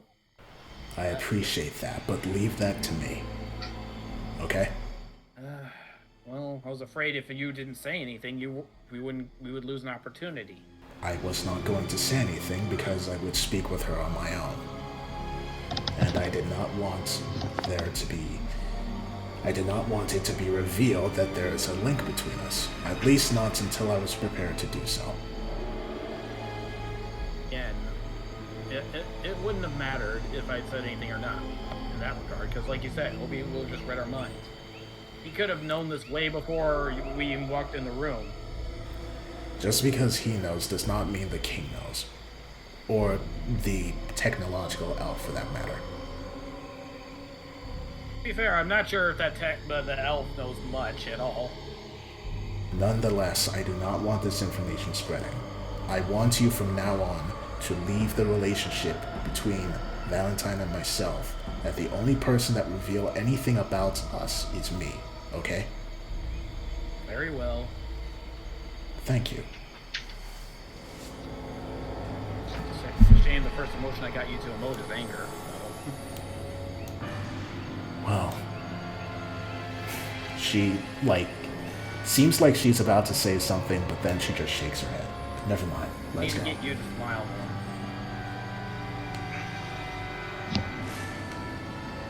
Jubilee is semi-pouty about this still.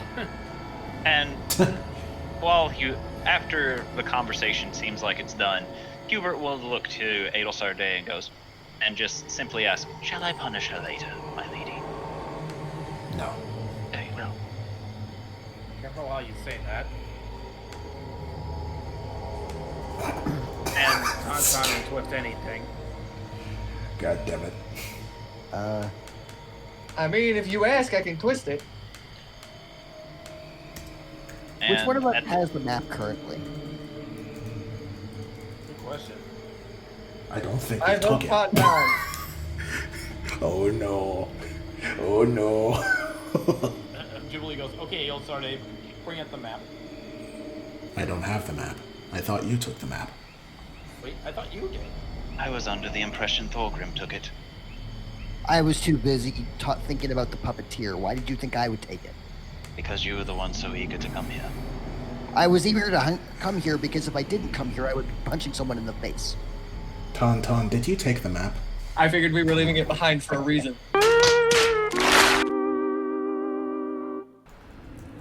Either Hubert or myself should, bookend the front and back, just in case. Well, Or I we think that's a wise idea. as Adelsar Day is in the front, Hubert is with Adelsar Day. Okay, so I'll bring up the rear. could put Patterson in the rear and have both of our main tanks up front. Since Whatever we works. know what's back that way.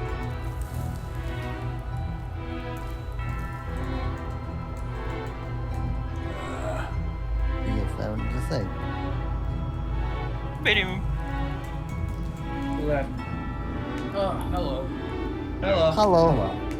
Oh, Hello. We have found the thing. sorry. I heard. Remember, I can still hear you guys. Yes, we found the thing. So, putting Thorgrim and Hubert up front with Patterson in the back. Waiting for Thorgrim to move himself. I will go and move him this way. As you all enter, you see that the corridor narrows. You can, it's a very tight fit, and you eventually come to a set of double doors. They look like they are black doors that look like they are made of obsidian. The healer pipes in the middle. That's good. What is this place? I'm uncertain. Other He said it was a stronghold of some sort. other than some sort But to who? of military, well, like everyone said, stronghold. I don't know who would be the leaders of this stronghold, nor would I know what strategic positioning this would have. Are these coffins? Can I make it? Yes. Can I make a history check for any kind of rumors or legendary stories or something of the ilk? You can certainly try. So you said yes, these are coffins? Yes. No, I haven't heard anything. You don't know shit.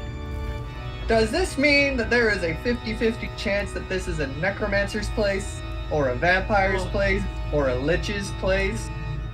Considering what we came here for, I wouldn't be surprised if there is something undead here. Or maybe even a necromancer dragon? Thorgrim shivers as soon as the mention of undead is mentioned in a mentioning way. I suppose it depends on how many... Thorgrim, we are by your side. Do not worry. Relax. Conga, conga. Actually, before that, Ailsarde's gonna look to Hubert. Hubert, can you check inside the coffins? I do not have a pry bar on me, so I am unable to open them. Don't have a pry bar? Well, I'm guessing whatever in there isn't getting out anyways. Don't count your chickens. Conton does not have a pry bar. With your, by your leave, I'd like to open the door now. Roll strength. I have surprisingly few things. I don't remember ever stealing it. Roll strength is good. You begin pushing it open. As you do, dust falls from the top of the door, covering your head and beard in a thick layer of dust as you hear it go.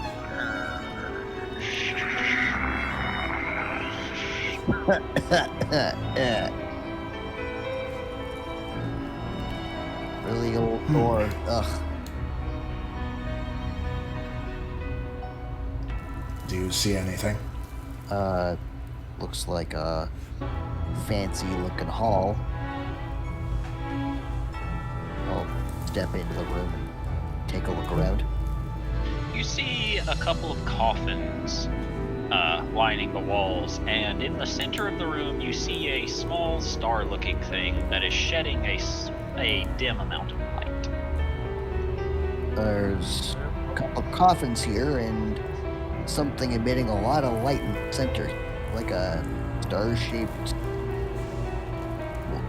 jewel or something. Well, let's enter. It's better to have a place with space than anything. Hubert, are you detecting any magic? I can Particularly from that. I can definitely cast the spell. However, if I do, I will be down one of my abilities to smite creatures. I mean, In which case, never if you take mind. your time, you can probably do it a certain way, right? As a ritual, you mean? Yes.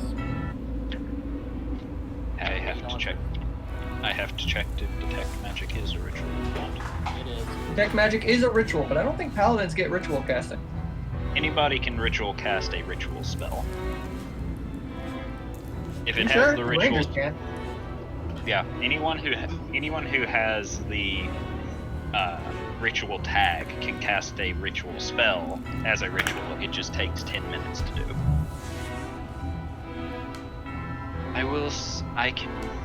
definitely cast the spell.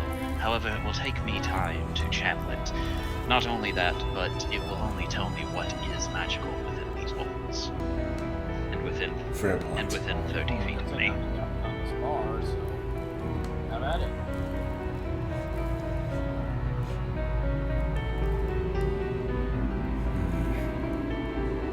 Also, they like folds arms, trying to think if it'd be a good choice to do. It would be a safer option if we take our time. We don't know how large this stronghold. We don't know how good it is to ration the spells that we have. Well, again, if he ritual does it, he doesn't waste the spell. Yes, that's true, but we don't know if we have that much time.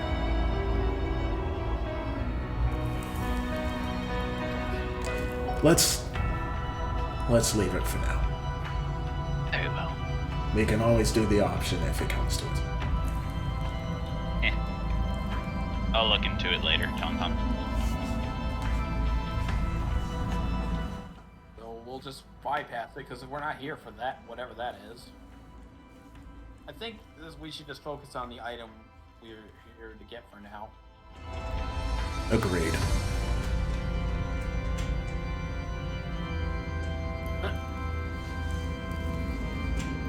Wait a minute. Oh no, sudden turn order. That was just me being stupid, don't panic. I'm trying We to won't figure panic. shit. Sure. Here we go. Where's that ghost? Out. There's always Wait, a way. so is each one of these things a doorway? Yes. Like this? Wait a minute. Oh, sweet mother of God. We are in for Wait a minute. one on. hell of a time. Why does this give me the feeling of what was it called? No, not deja vu. Fucking the orb thingies on top of the door. They're giving me the another hand touches the beacon quest vibe. Oh, Meridia's beacon from Skyrim. Yeah, I thought it was Meridia, but it didn't feel right in my head. No, but I do think we have seen this in the other campaign, so I wasn't there for that. I am a little bit No, I worried, think but you were anyway. here for this one. But let us not assume. Knowing Jordan, he probably remixed up the place. Anywho, what about this? Is this an altar? That is a door. Alright. Let's check out this doorway before we proceed any further. Okay. And Tauntaun, don't split up. I'm not leaving the room. Just looking around. I'm just going around the star thing because I don't want to get too close to it. Don't want to step there. Well, Hubert and Thorgrim are already in it. They seem pretty fine. I'm just kind of trying to see what else is in these little cove. I feel like the light is actually a good thing, so I'm keeping it. I have a hypothesis as to what that light's going to mean, but that, again, it's just a hypothesis. I too have thoughts. And that's out of character, not in character. In character, she has no idea what it is. I too have thoughts, and it is very. I have many science headcanons. So, we gonna try the door, or are we going? Well, you're the one that's the big strong boy. You should open it. Hey, look. another Fine. door. Big strong boy will attempt to open big strong door. Strength. Strength, Wrong. not good. Whoops. Hubert, can you help him with the door? Take it back. My back, my pussy, and my crack. Gross. My neck, my back, my neck, and my back. You see What Hubert. the fuck? You see Hubert beginning to assist, and neither of them seem to be able to push open the door. Can I accept the help of a third person? You can I mean, you can give Hubert the help action, yes. Okay, I'm gonna go help Hubert. Yeah. Alright, so you come up and you begin assisting Hubert to the best of your abilities, and Hubert begins cracking open the door, and you hear it go. And then from behind you all, you also hear. Back to the light. Back to the light. Back to the light. Oh no, that's the door. I think we are trapped. Wait, was that the door? Do you look around? Yes. I'm looking back at the door. You see the door is still open, but the coffin to your right is beginning to open as well. In fact, Oh, okay, back to the light. in fact, all of the coffins in the room begin opening. As Well, Ah, Oh shit. roll initiative. Well, at least I'm getting a backup rib. So Hubert will go first and pull out his trusty dusty dual short swords and will go to the first skelly man and begin swinging.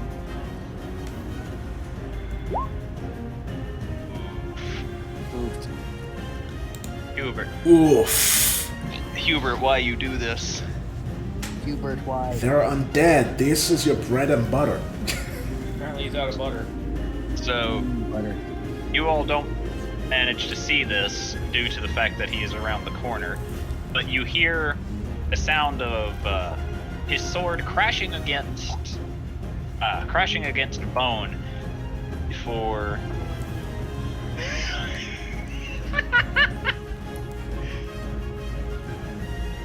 Oh no. as you then hear what sounds like nimble dodging from both parties coming from around the corner as it moves to Jubilee's turn. Nat one's on both ends. It nat one on its reactionary counterattack, which gave Hubert a reactionary counterattack. That's hilarious.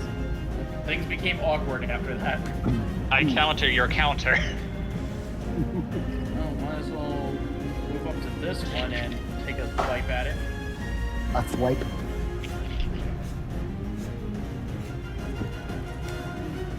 All right. So Jubilee, you come up to it, you pull out your rapier, and with a very fluid motion, you stab directly at it. You watch as it goes through one of the spaces of its rib cage, and it looks slowly down at it before looking at you. Well, Orgrim,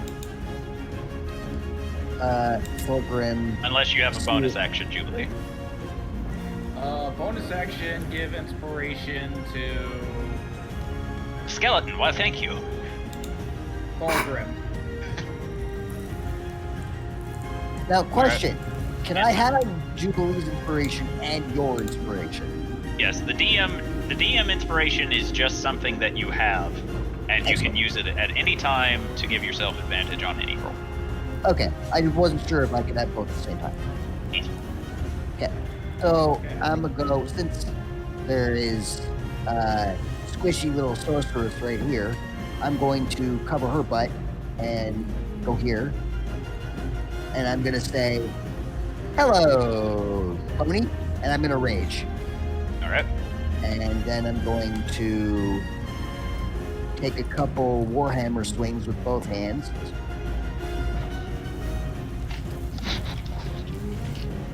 Ah, shit. All right. You swing down at the creature, and it raises up its arm, which you see a small leather buckler on it, and just poosh knocks your attack out of the way. Second one. God damn it. You very quickly just shake off what just happened, rear it back, and swing at it again, and just once again, without even hesitation, poosh! Stop pushing me. I'm gonna push you in a minute. And that'll be my turn since movement bonus action. Yep. It'll sort of. holding my turn is not an option, is it? Yeah, you can. You just have to tell me what you're holding it for. Okay.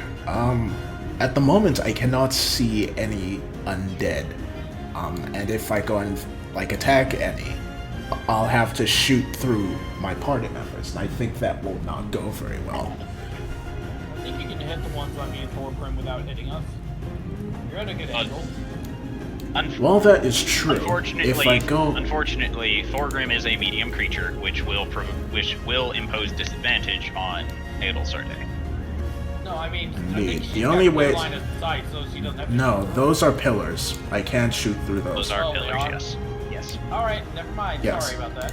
So the only ways that I'd be able to shoot any of them would be if I go up here, or if I go over here.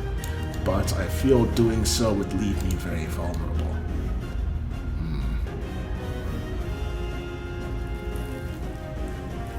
Yes, it is North Rim. Okay, cool. I'll do that for next round. Sorry, I didn't notice your message at first. Yeah, no, Actually, alright. hold on. Oh, Jordan, can you put the aura? aura? Fix our character sheet if you want help. Jordan, can you put the aura around Hubert again? It's already around Hubert. I can't see it. Yeah, I can't either.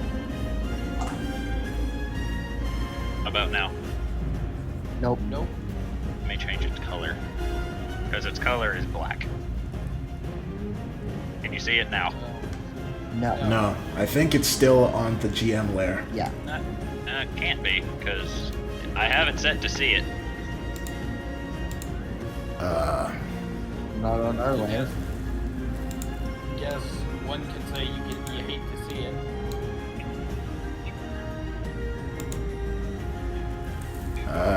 I can still see the Hubert in the corner over I here. swapped Hubert's hush. You see it now? No. No. Okay, then I don't know how to fix it. I deleted Hubert. Roll 20 is fucking up. Great. Okay. When is it not? Alright.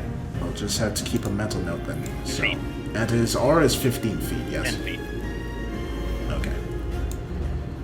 So I am going to go over here, and I am going to staying within Hubert's aura because we attack team and stuff.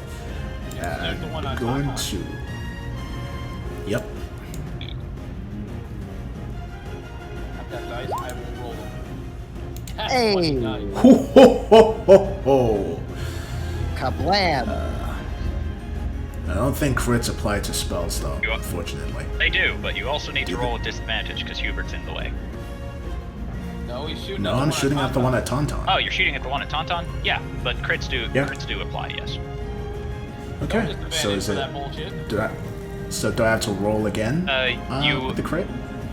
you will take max damage on whatever you roll. Since you rolled 2d10, you will take an automatic 20 and then roll 2 more d10 as Nice.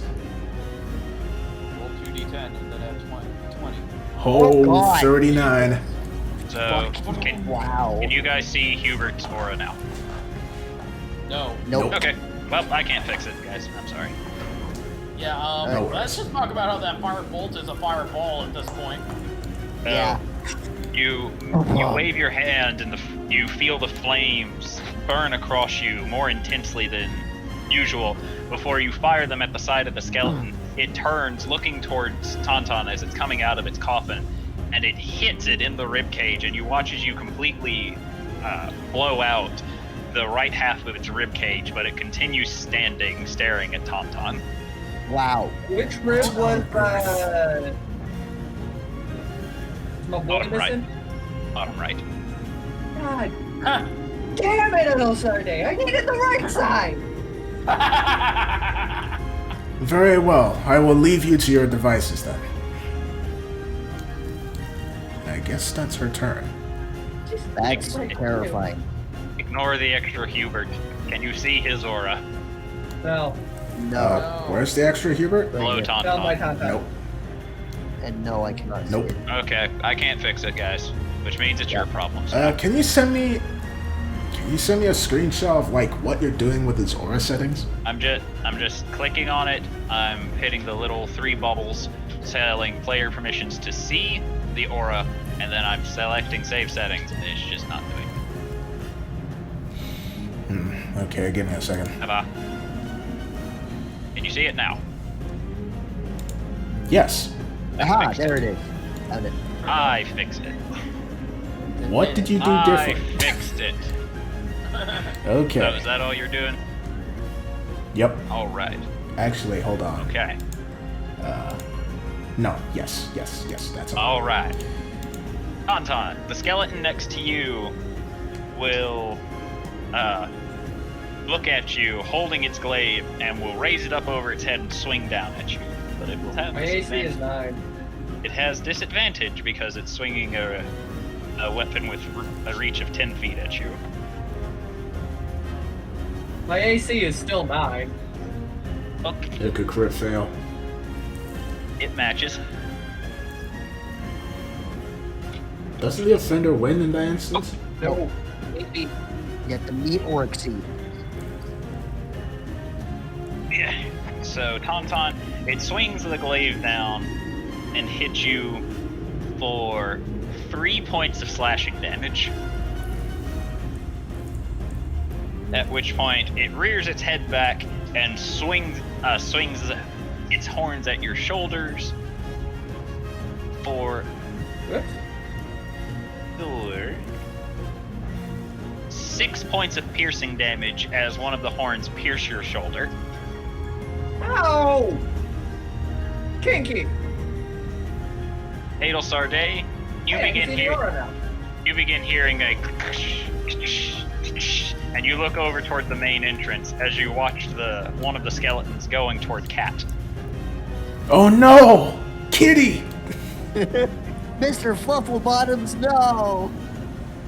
And Adel Sarday would say kitty. Adel Sarday, you watch a horrible scene as it raises the glaive over its head and Oh no. They killed my cat. it killed your cat. Oh, the cat doesn't have more HP? It has, when it's in cat form, it has 1 HP. God damn it. And Adel Sarday, after it pulls its glaive out, you watch as the cat's body shimmers a bit before turning into a strange gray vapor and disappears. Huh. I guess that cat will be back later. Alright, Jubilee. The skeleton that you missed on will raise its glaive at you. As said, it has disadvantage. It rolled a nat 1. Do you want to use your reaction to do a counterattack? Yes. Alright, roll a d20. We'll roll my attack with the weapon. Yeah. I missed. Oh. Alright, so you nimbly use your dancer's training and you twirl out of the way of the attack before thrusting at the exact same spot that your rapier went straight through its ribcage the first time. Why am I trying this? At which point it hunkers down before thrusting its head towards your chest, dealing 5 points of piercing damage as it hits you with its horns. Ow.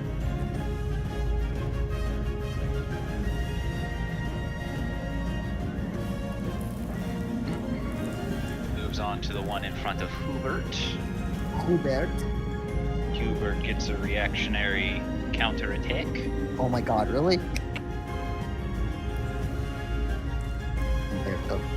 As Hubert steps to the side before swinging his short sword across it, and you all hear a loud clatter as he swipes away some of the bones on it, but it continues standing and it makes its other attack. As it, after getting hit, Adel Sarday, you just hear it clank very loudly before you hear Hubert release a very pained grunt as Oh. it slams its head into Hubert's shoulder and pushes him back slightly, and you can tell that the blow that it landed was very painful on Hubert. Great. Hubert! I'm fine. Okay, Thorgrim. It Bring it raises its glaive over its head and swings down. You nimbly dodge out of the way before it can hit you, as it then tries to hit you with its horns. With Does Patterson have a that energy? he goes at the end of your turn. Oh, fuck. With a 16 to hit. Yep. As it rears its head backwards and slams into your chest, with meeting the resistance of your naturally tough body due to your rage, dealing 4 damage, which is halved to 2. Yay.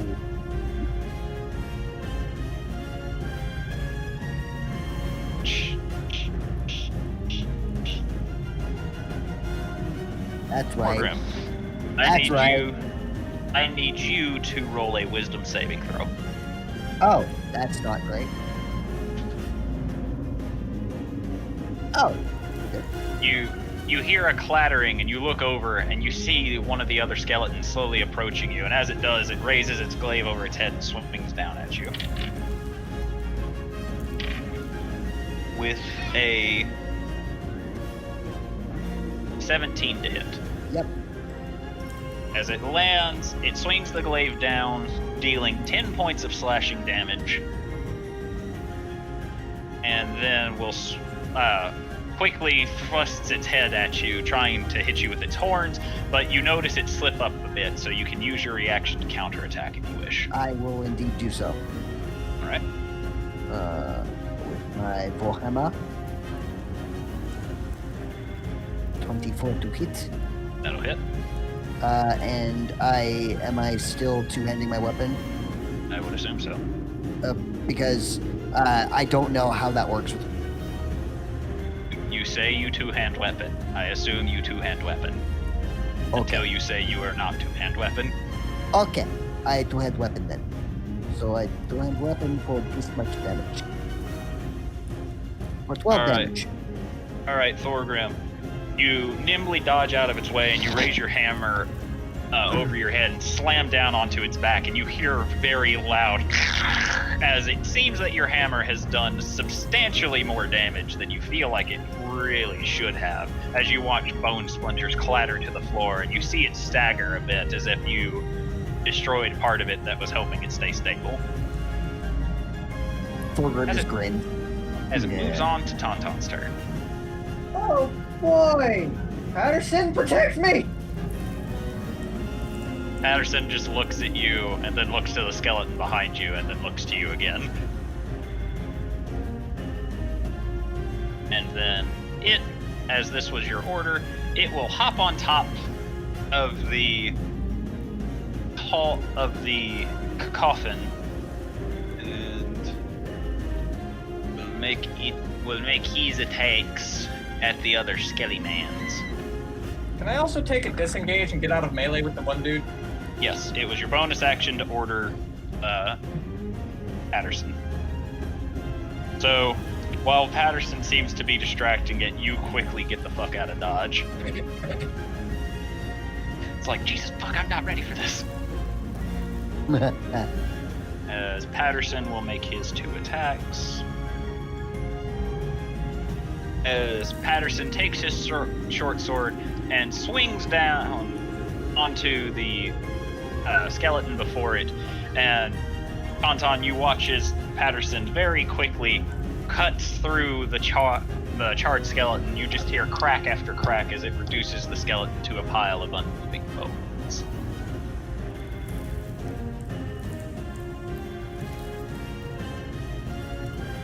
It moves on to Hubert's turn. As Hubert will take 2 attacks against the skeleton before him, and it seems that while he is doing substantial damage, it also seems that the skeleton just keeps nimbly dodging a few of his attacks. As it moves on to your turn, Jubilee. Alright, just gonna do a check real quick because Tauntaun moved. God damn it, Tauntaun. What did Tauntaun do? What didn't Tauntaun do, dude? He moved in the range. Well, I of- mean, he hasn't done the party. Assaulting their eyes with your naked body. That's him having gone for a swim. Nope. You don't put street clothes on after going swimming in the swamp. You do after waiting for 30 minutes. Jubilee, what you doing? This. Thunderwave!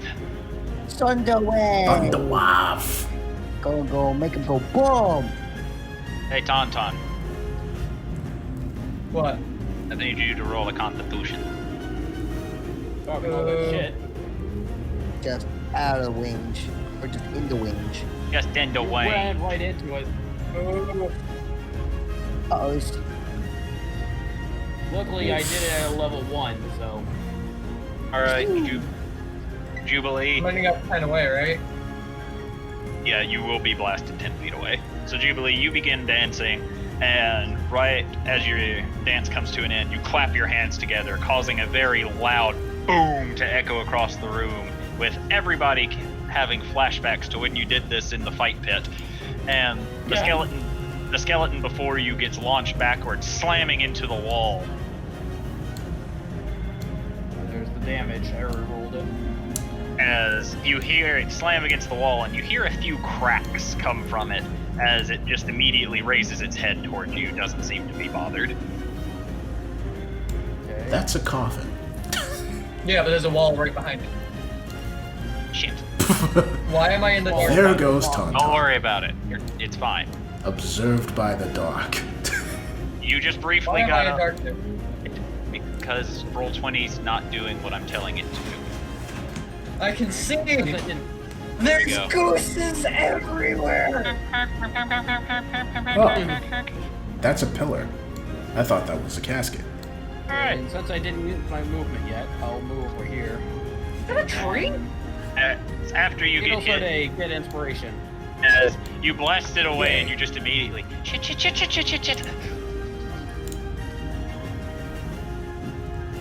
Anything else, Jubilee? I said heals already gets inspiration. I know, but I'm asking, are you doing anything else? No, that's it. That was my action, bonus action, and movement. All right, Thorgrim, moves on to your turn. When Jubilee does her thunder wave and the loud cacophonous boom in the chamber, Thorgrim immediately jumps into action, like completely frightened or like startled by the sudden explosion and sound, and just starts frantically swinging at both of the undead. Both hands reckless. We're like, Okay. oh god! Jesus fucking Christ! Sorry. That'll hit. Which one are you attacking? This one. Okay. Or this much. All right. Once again, as your hammer crashes into it, you hear a very loud cracks, and you see the bones cracking and splintering from the impact. Second attack. That'll hit. Who you hit? Or no. This one again. Okay. Or 7 damage. You rear your warhammer up and you slam it down where its neck would meet, and you once again see the bones cracking and splintering as it bends down under the impact of the blow. Still standing. Yep. Bonus action flurry of blows. Okay, that will expend 1 key point, and you'll get Yeah. 2 attackies. Yes, and I have 7 key points because of belts. You have 3 key points because of belt. Yeah. Yes. Yes, 3 key yes. points because of belts. Roll an attack I- numero uno. I roll attack numero uno. And which hand are you using to make this punch? I am using ice hand. Okay. Make punch on this one. You hit. For 4 plus this much. Plus another 2 ice damage. All right.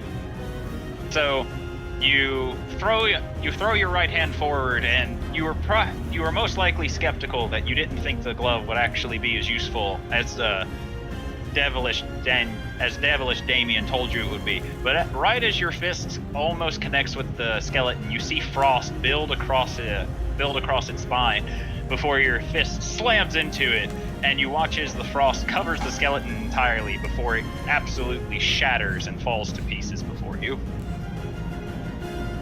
Thorgrim grins and then swaps one hand or swaps the warhammer from one hand to the other, and then punches with the fire hand. Wata! Wata! That'll hit. Plus 2 fire, so 10 damage. All right. So you swing left fist forward, and you see its arm get scorched as the fist connects to it, and it staggers backwards from the impact of the blow. But it still remains standing. However, you can tell it is not holding on by much. As it moves on to Adelsorte.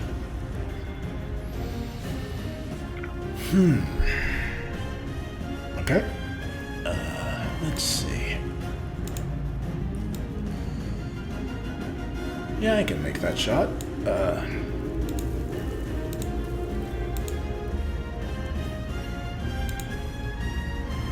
Going to snipe that motherfucker all the way over here with a fireball.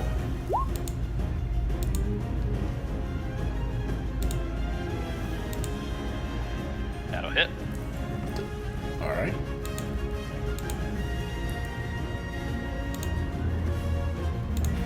Damage. And You conjure the fire, and it's not as strong as the first time, but you still send it forward. And as you do, you notice that the skeleton swapping weapons as the fire hits it in the shoulder, and it staggers backwards a bit before getting ready to take its turn.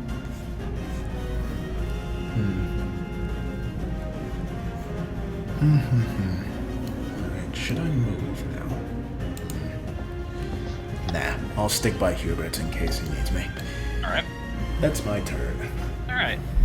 Moves to Mr. Skelly Boy, who, Jubilee, you see it hop off the coffin as it is also swapping weapons, and you hear as you see it has a short bow ready and begins taking shots at you.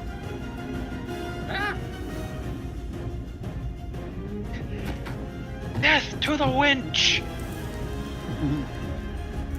As it fires the first one, and the arrow whizzes over your shoulder as you, in a panic, you duck to avoid it. And what's your AC? My AC is not high. It's 13. Alright, so, and still in your panic, you look over and you see another arrow speeding towards you, and you very quickly, in a panic, scatter out of the way of this one as it crashes against the wall behind you. Not my usual grace, but... Yeah, and in a brief moment, you're about to mock the skeleton for missing before you hear another and suddenly you feel pain flare in your shoulder as the skeleton at the main entrance takes 2 shots at you, both of which hit. Dealing a total of 11 damage to you as one hits you in the shoulder and the other grazes your leg. Okay, so I'm not hit behind this thing. Huh? That's in the floor. Damn it. That's part of the floor. That's high the flow. It's in the floor.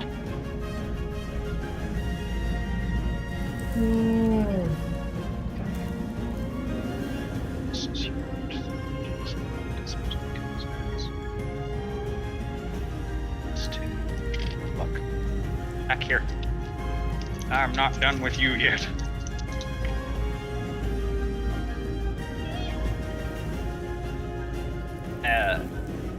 Adelsorte, as you're watching the other skeleton, you suddenly hear right next to you Hubert go as you look over and you see the skeleton has landed 2 very distinct heavy blows on him before he just grimaces and glares daggers at the skeleton, as he's never had this issue with a skeleton before. Whoops. Yeah, what is up with these skeletons? Thorgrim, does a 14 hit your AC? It matches, yes. Okay, so you watch as the skeleton, despite the fact that it's hanging on by a thread, raises its glaive over its head, and you get a brief moment of, how is this thing still standing? As it swings down at you, dealing 6 points of slashing damage before it thrusts its head at you, attempting to hit you with its horns. But you manage to dodge out of the way, pushing it aside as it attempted to gore you. As it moves on to Tauntaun's turn. Cool. Memory serves.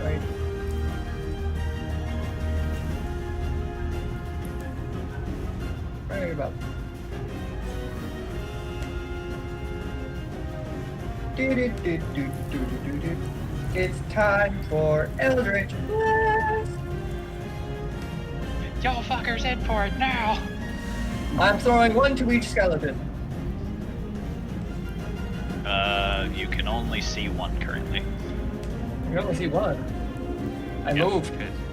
Yeah. Pillar. Pillar. Pillar. You can see this one. Ha! Oh, God love architecture. wait, hold on. I only have two.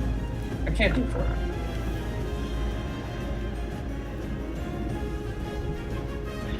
Both of those Please hit. hit the skelly. Yeah, both hit.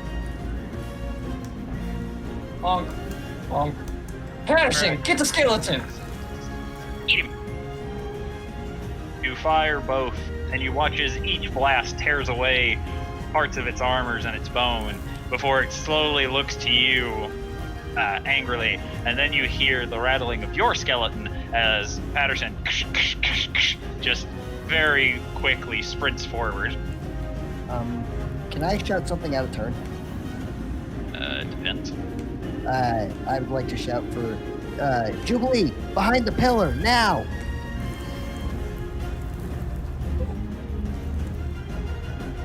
Patterson.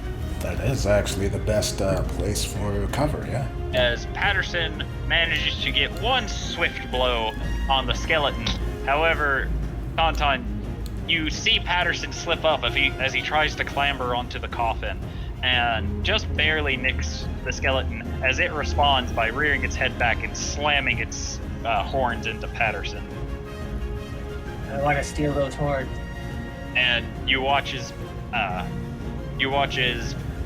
Patterson, you see a good chunk of Patterson's rib cage get blasted apart from the impact of the blow.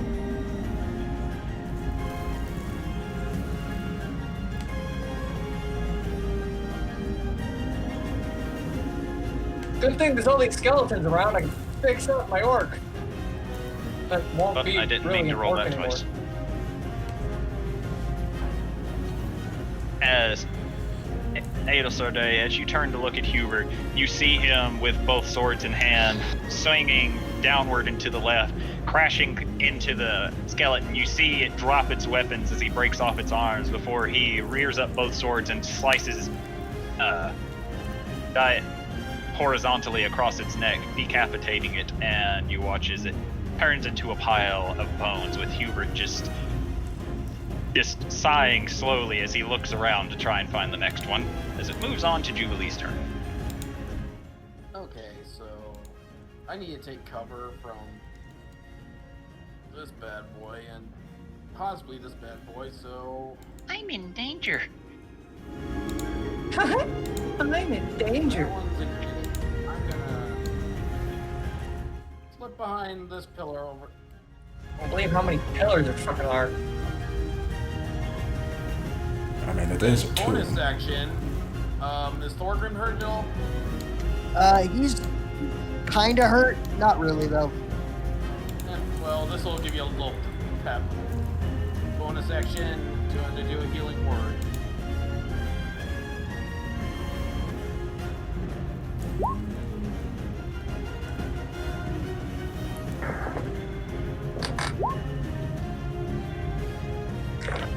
Roll the healing.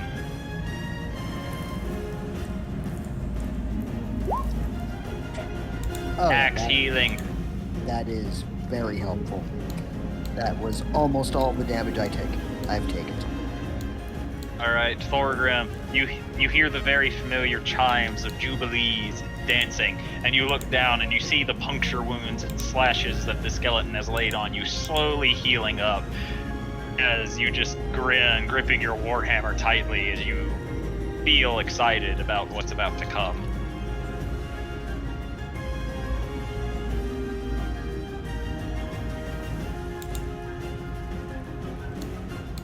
Anything else, Jubilee? Nope, that's all. All right, Thorgrim. That excited expression quickly turns to ah as I start swinging. Have at thee! Both hands reckless yet again. So, yep. All right. I'm gonna add inspiration to that. Okay. So that is 1d8 plus nothing. All right. So you grip your warhammer in both hands and swing it up in a golf swing, and you just hear the inspirational words of Jubilee, almost as if ghostly echoing in your ear. You can do it, Thorgrim! As you just slam your warhammer into it and watches it splinters out, crashing bones against the wall. Oh. Did you? I guess you don't want me Only to even roll damage. It had 1 HP. If you hit it, it died. Excellent. Okay. Actually, it actually had 3. It actually had 3 HP, but I already knew you would deal 3 damage. Yeah, I do at least 3. Yeah. Thorgrim will, since he heard the chimes directly behind him, turn to Jubilee peeking around the corner, give a thumbs up, and run to meet the other Skelly. You just see a thumbs up, poke around the corner, then quickly retract. Yeah.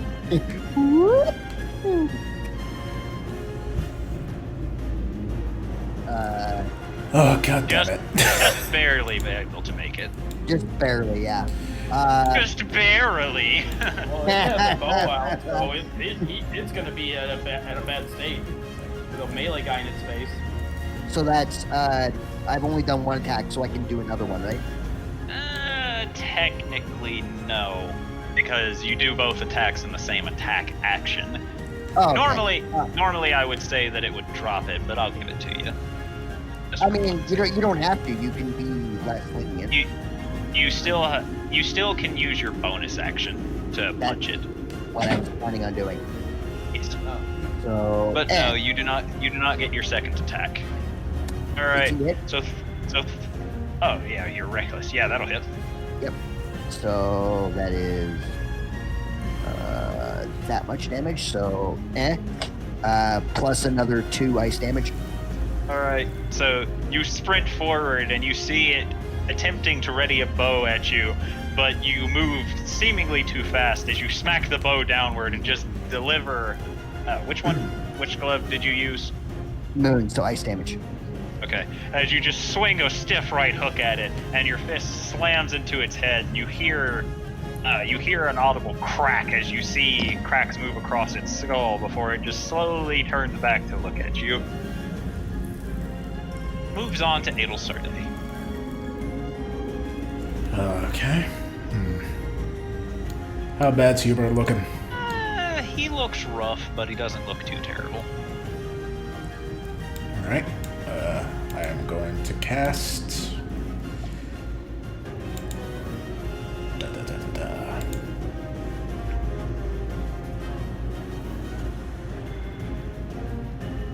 Where is it? Cure Wounds. Alright. So, 1d8 plus... Your Three? charisma. Yes.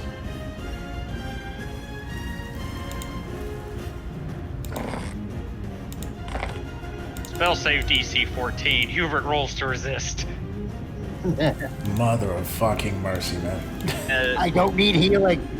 As you touch Hubert, but overcome by worry, you aren't focusing as much as you feel like you should. And Hubert looks down at the wounds being moderately healed, and he believes this to be good enough. Just happy that you're giving him something.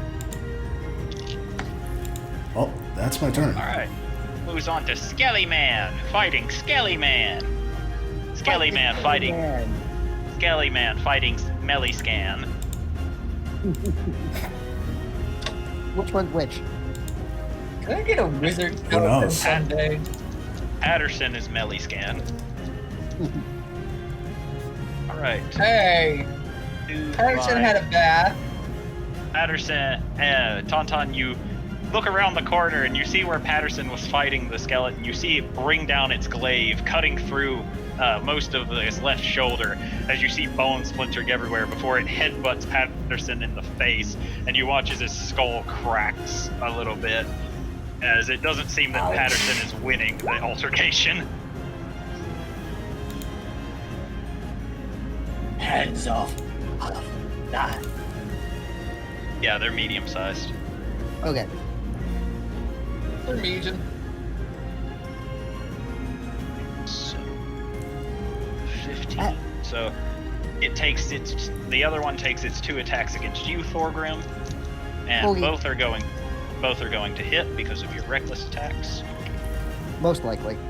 As it swings the glaive down, cutting into your forearm as you raise to attempt to block, only for the blade to hit you direct head on, dealing 7 points of slashing damage. And while your arm is raised, you watch as it quickly and nimbly bends itself downward, slamming its horns into your shoulder, dealing an additional 6 points of piercing damage to you. Okay. As it moves on to Tonton's turn. in usual Tauntaun fashion, I'm going to do the Eldritchest of Blast. You have disadvantage if you are trying to hit the skeleton in front of Patterson, Why? because you have to shoot through Patterson. I have Spell Sniper, ignore most cover. Patterson is not cover. Patterson is just a humanoid in the way. Oof.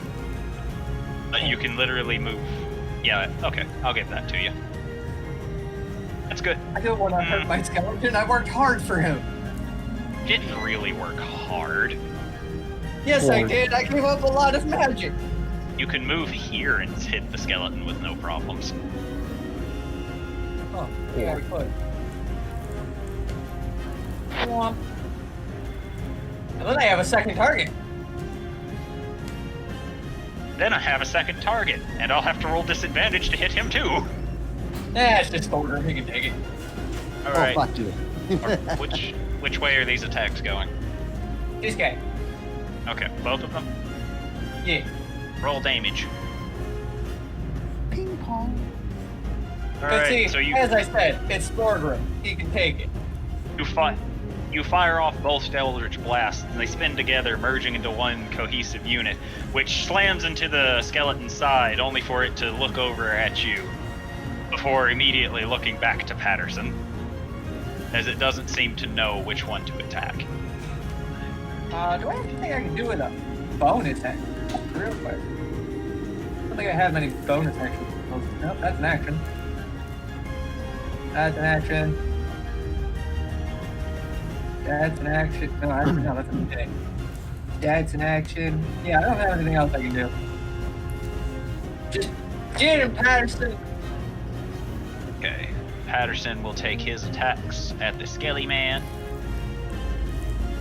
and you watch as Patterson swings one, only for the skeleton to parry it aside, and then Patterson swings another, which the skeleton knocks it with the glaive, knocking it out of the way before quickly stowing the glaive away, pulling out its short bow and looks to you. As it moves on to Jubilee's turn, as Hubert just tries to get somewhere where he can fight something. I'm gonna make my way over here. Making my way downtown. You're in a pillar. You can't stand there. I am. Oh, no, I was supposed to go next to that. Sorry, that's where I was supposed to go.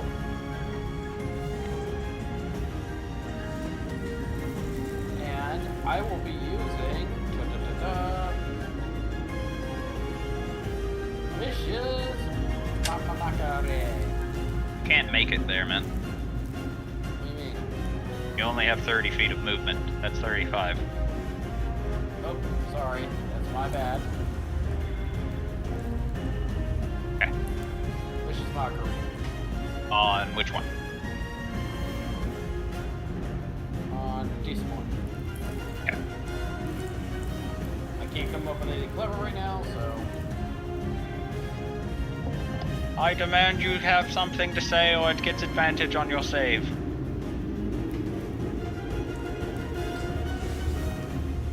Gosh, you're just as bad in death as you were in life.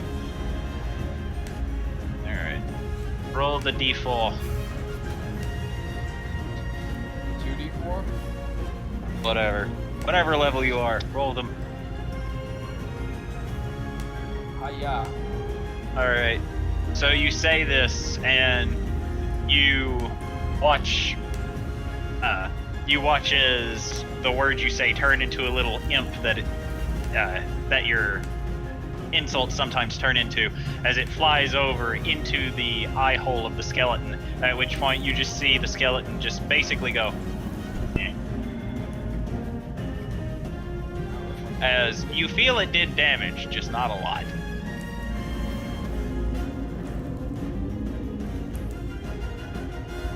Anything else? Bonus action. Do another healing word at Huber. Okay.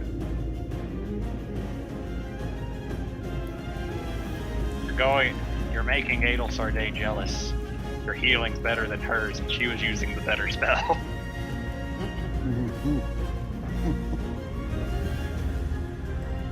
Okay, Thorgrim, moves on to your turn. 3 attacks, reckless, versatile, smash, smash, smash, smash, smash. Have at thee! Ah! It's not even have at the, it's just this. Smack! Alright, so Thorgrim, you immediately go, "Ah!" and just swing your Warhammer, or swing Smasher down, and almost as if true to name, you see your hammer connect to its head, at which point the skull promptly breaks into splinters as you just keep swinging downward until Smasher hits the ground, reducing the skeleton to mostly a pile of dust. Can we please keep one skeleton intact? I need backup pieces. Thorgrim smashes a few more times just to be safe. And then we'll... Let's see. Oh, hey. Remember, you can't move through pillars. Yeah. I'm just... That. So the blue stuff is also pillar? Not just the gray stuff? What? What blue stuff? I was talking more this corner here. You couldn't move through this corner without So it acting as difficult terrain. Would you say this is a good spot to be? Sure. It's a little uncomfortable to stand in, but it will do for what you need it to. Thorgrim's a small man. And I'm gonna Thorgrim use- is a medium man, thank you. And I'm going to use my That's bonus Tata. action to do pinch. To do a pooch. I pinch. Do pooch. I pinch for 5 points of punching damage and 2 points of icing damage. Alright. So you rush forward and just in a mad attempt to try and get this thing done, you reach up, grabbing it by the back of its skull, where you see frost coming off the glove, and you just crush down, breaking the skull into pieces as the rest of the body bones fall to the ground.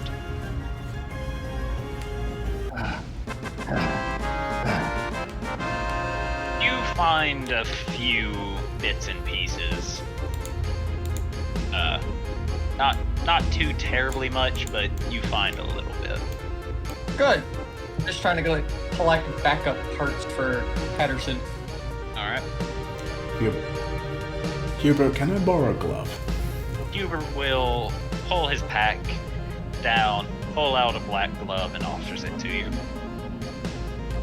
She will take it, slip it on over her other glove, and go and cast Cure Wounds on him.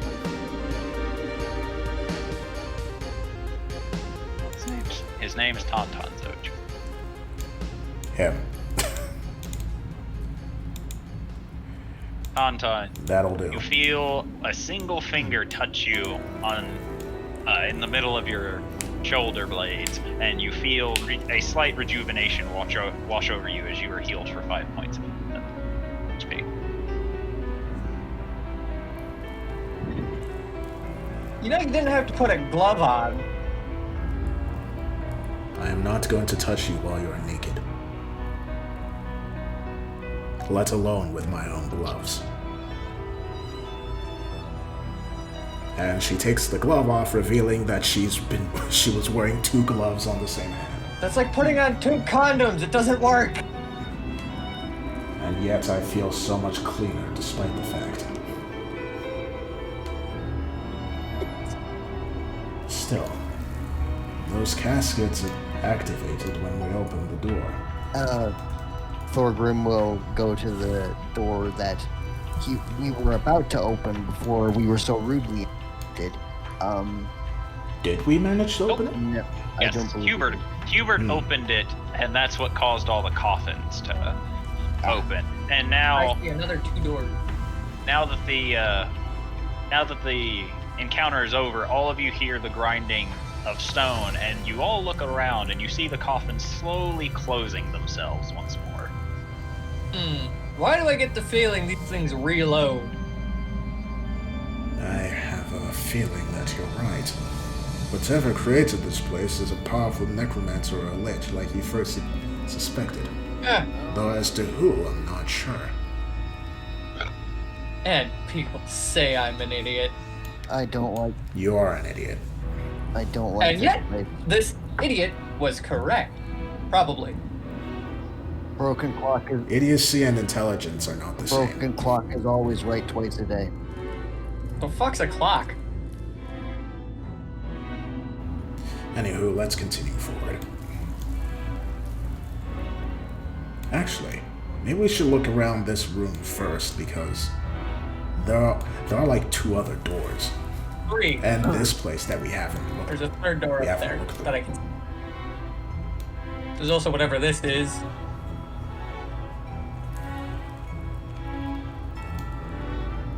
I feel like that's not a tree, just a stone in the wall. But what is this meant to be? Oh, brazier. Never mind. Yeah, those are everywhere. This is a rock. Sure, it's not a Yeah, tree. that's It what looks I like it's got some foliage. That's a rock. Clearly, there's a tree underground. Yes. That's a rock. Hold on, I'm working on it. Hey, I've played Minecraft. I've found many caves with trees and grass.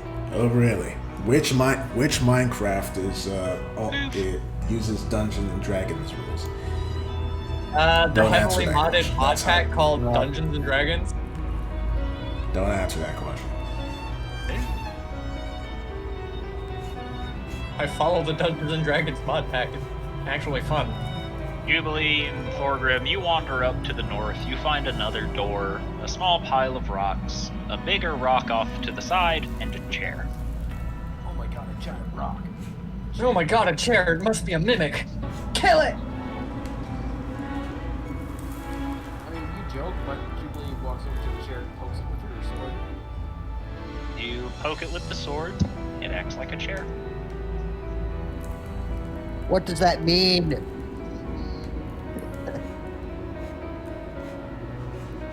Quick, Thorgrim, sit your white ass in it. I'm gonna carry. So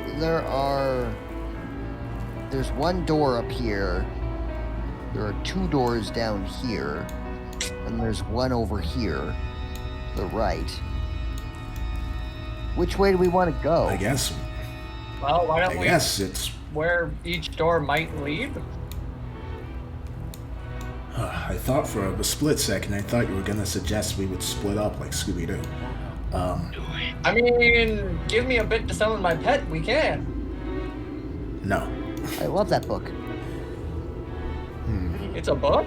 At this point, any of the doorways could lead practically anywhere in a random direction. We have no reason. Well, we don't know where anywhere goes, so we should just pick at random and then go from there. So, Anybody got a tie? I mean, I'll roll a d4, I guess. Yep, sure. Wait, which door is which? 4, so it's this one. Okay, let's go there. I will put on pants. Okay. But only pants. Thank you.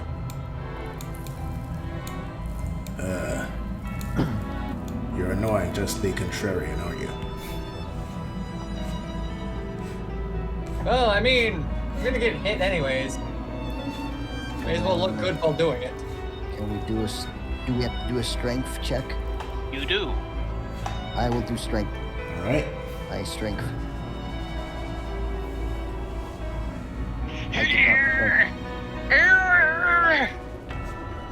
This door is made. Door. Curse these stubby legs. Patterson will waddle over. Patterson will not offer hardly any assistance. Just seems to be mimicking. Hubert. Seems to be mimicking Thorgrim. Thanks a lot, Patterson. Patterson gives you a He's thumbs up. still young. He's trying. Patterson gives you a thumbs up, as if he is actually taking the compliment. I love Patterson. What the fuck? Meanwhile, you ask Hubert to help, and he places his hands on the door and looks over at Patterson, giving Thorgrim a thumbs up, with Thorgrim just staring blankly at him, and Hubert gets distracted. Just like, why? I'd like to help Hubert. Shall we all help our respective person? Do you want? I think we will have to. Yeah. It's gonna take the entire party to push open the fucking door. Shall Jubilee help Thorgrim? The Watch me rolling that 20. Watch that. You would give the help action, Chaos. Yeah, No, go I want put to your just do it by thumb myself to just make this funnier. Okay, you can try. Patterson will step out of the way for you. the eternal. Oh, really? Of course. Thanks, roll 20.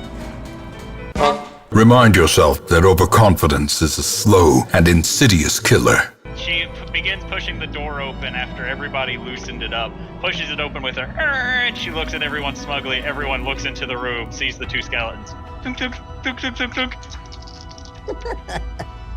Jubilee, you take 8, 10, 13 points of piercing damage as 3 of the 4 Oh, no. arrows shot Fucking at 3 Christ. of the 4 arrows shot at you hit their mark. I'm in a initiative. bad state. Karma. Holy fuck. Initiative again? Yep. Jubilee, as you're sitting there licking your wounds, you look up as one of the skeletons, just having no mercy on your poor little soul, draws back another arrow and fires it at you, which you very quickly dodge in a panic, only to look over and see another one flying straight at you, which hits the mark, dealing 4 points of damage.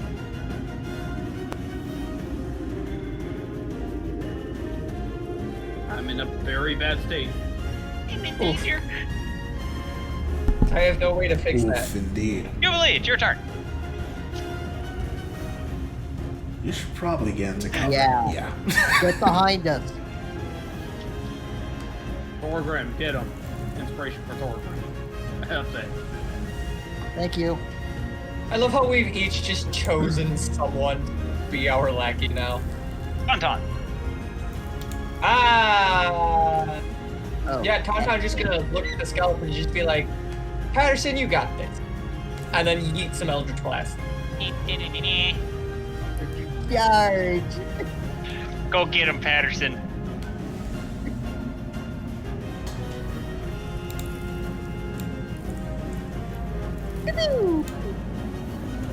Unlike the last time Patterson got into melee range, you can actually see Patterson swinging his sword and actually managing to hit the enemies this time, and more importantly, hitting them well. Yeah. Both hit. Yeah. Oof, a whole 10 damage.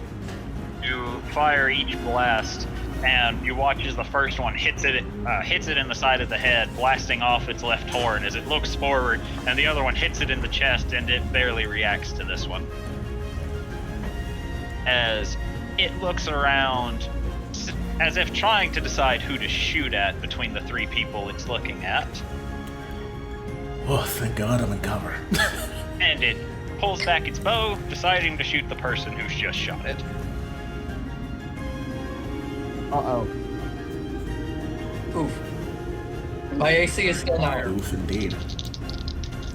As it fires, dealing 11 points of damage to you as the arrow hits you square in the chest, with you wincing. Luckily, it's slightly rusted and mostly dull, so it didn't pierce you vitally. I was Now I gonna have say, to worry wait, about tetanus. vitally? Yeah, I was gonna say. Fiddlesday, it's your turn. Okay, I am going to go over here, and I am going to cast Acid Bubble on these two fine skeletal gentlemen.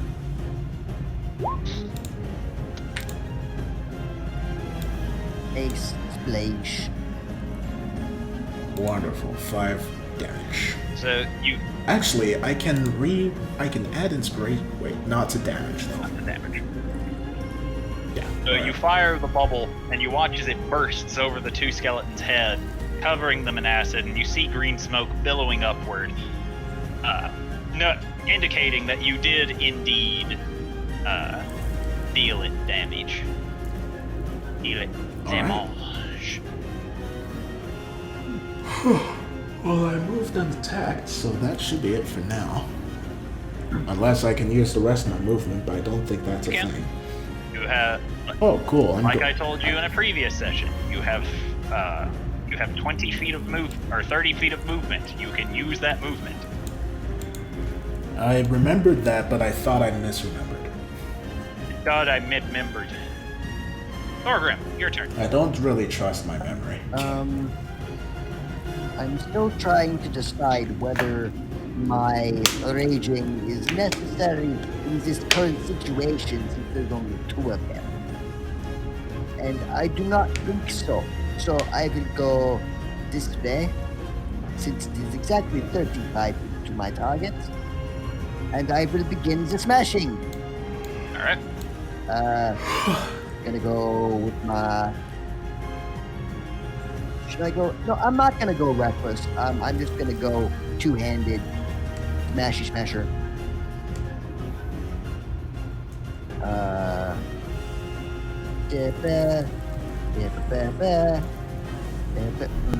No. Work with me. Come on, fingers. Yep. That'll hit. Excellent. For yep, Which one are you attacking? this one. Okay.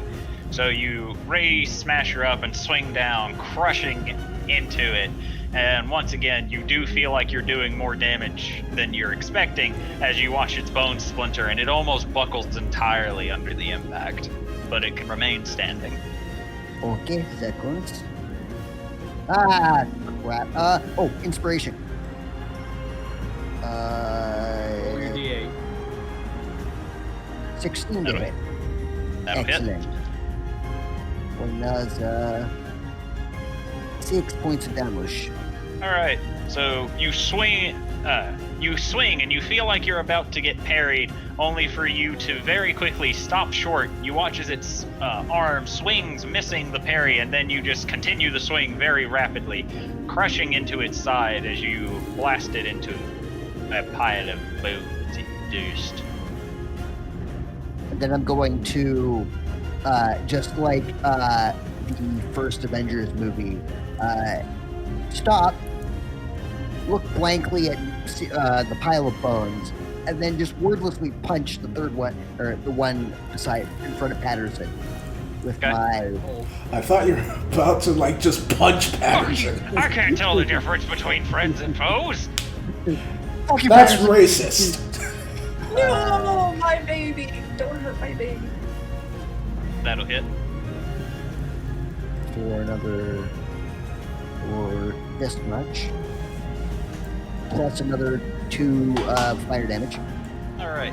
So you punch it, and you feel the crunch of the bones under your fist, and you look over at Patterson, almost about to say a joke or something to the skeleton, despite the fact it's a skeleton. And you see another. Oh wait, it's not on the right layer. Hold on. And you see another skeleton, currently Oh, crap. moving toward you Oh, all with shit. a glaive. Ah, son of a... Yeah. There's another one! Dang it. Dang it.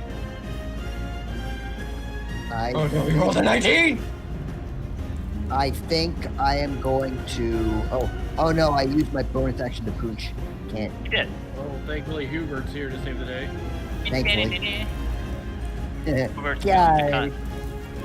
Hubert's gonna come in and land one attack against the skeleton. Luckily, he deals 10 points of damage to it. As he moves forward and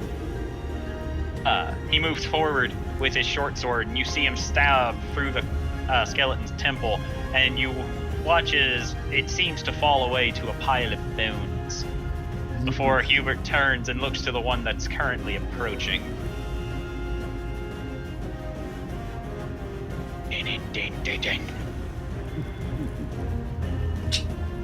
As it swings the glaive at Hubert, only for Hubert to knock it aside with his sword, preventing the hit from landing. As it moves on to Jubilee. Ow. I need healing. I need healing. I need healing. Red Warrior needs food badly.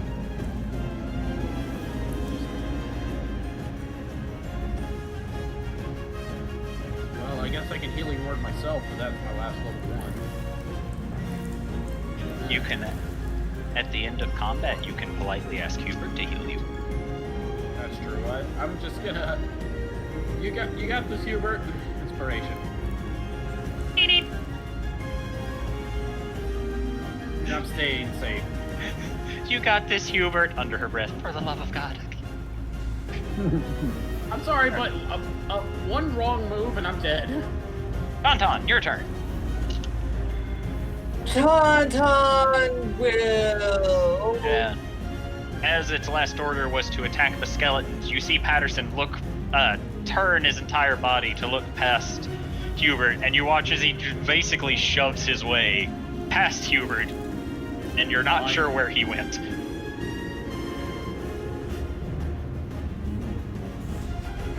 Make it there, and then I can do it. Patterson, go fight the skeletons. You watch as Patterson just disappears into a cave somewhere, and he crit fails. Good job, Patterson. Good job, Patterson. They get to counterattack you now, but you still Good did boy. He's at least following order. He's doing his best, and now he gets a reactionary attack against the skeleton because it Oh my crit god. failed. Patterson have two good Pattersons. I'm just waiting to do some Eldritch Blast. Gotta love mindless undead. Tauntaun, Hey, why is not mindless? He's a good boy. Tauntaun, you come into view. You come into view, and you watch as Patterson gripping just holding the sword upward, just repeatedly thwack, thwack, thwack against the other skeleton, almost seemingly without any rhyme or reason behind it, just slapping the shit out of it. I love my baby boy. But get off my baby boy! That's a net 1. Yeah, that Double is. that one. That's even worse than a nat one. The first one hits. Mother of mercy, It's dude. Nattiest of one is. The most natural of one. Okay, so I need to roll percentiles for this. Alright, so Tauntaun, you fire the first one and it crashes into the skeleton, which causes it to look at you. And as you fire the second one, it ducks under and you watch as the Eldritch Blast hits the wall and you hear it go doo, doo, doo, doo, doo, doo, doo, doo, doo, and it seems to be bouncing around everywhere with Hubert just watching the ball of force speed around, and you watch it zoom out of your view, but you hear a very loud crunch as it hits something. Oh, Oh, what I great. hit? It hit Patterson. God damn it! As it moves on to Adelsarte's turn. Okay. Just lots of bouncing and then crunch. Huh. I hope that wasn't expensive. You hit Patterson. God damn it, that was expensive. For you. Alright. I am going to cast Cure Wounds with a second spell slot on Judy. Wait, actually, like 14? Yeah, that should be fine. Eh, I'll take it. Thanks. good enough. Then I am going to go over... I have double Yeah. digits again. Oh, wait, no. Inspiration can't be used on healing. Never mind. Margrim. It can if you're an eloquent card. How big is the tunnel? The tunnel. You can slip by Hubert, but Hubert will not be able to fit in if you do. I would like to slip by Hubert, Okay.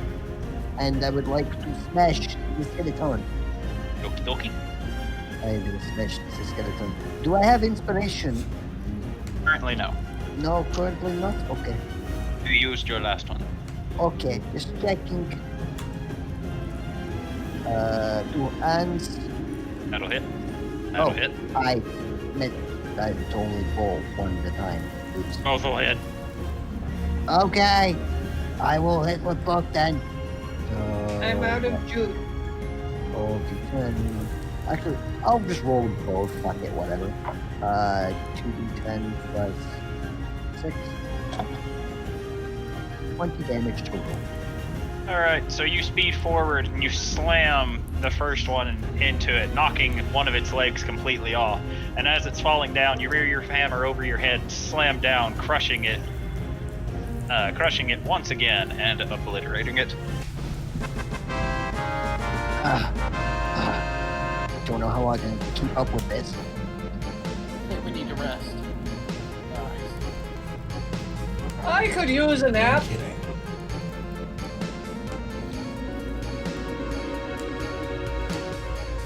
Shall we head back into the other room then?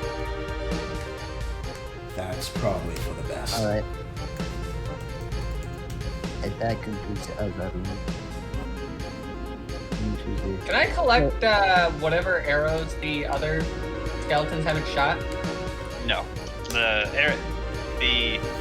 After Thorgrim got his hands on them, you find that none of them are salvageable. What about the bow? No. Alright. Actually, before we head back, Adelsarde's just gonna peek in and take a glance around. It looks like a tunnel.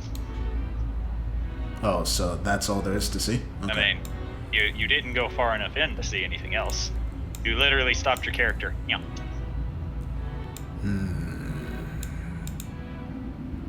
How about here?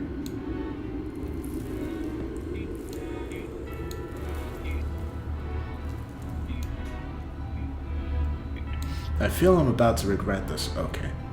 Good. Alright, back we go. Hubert will then escort you.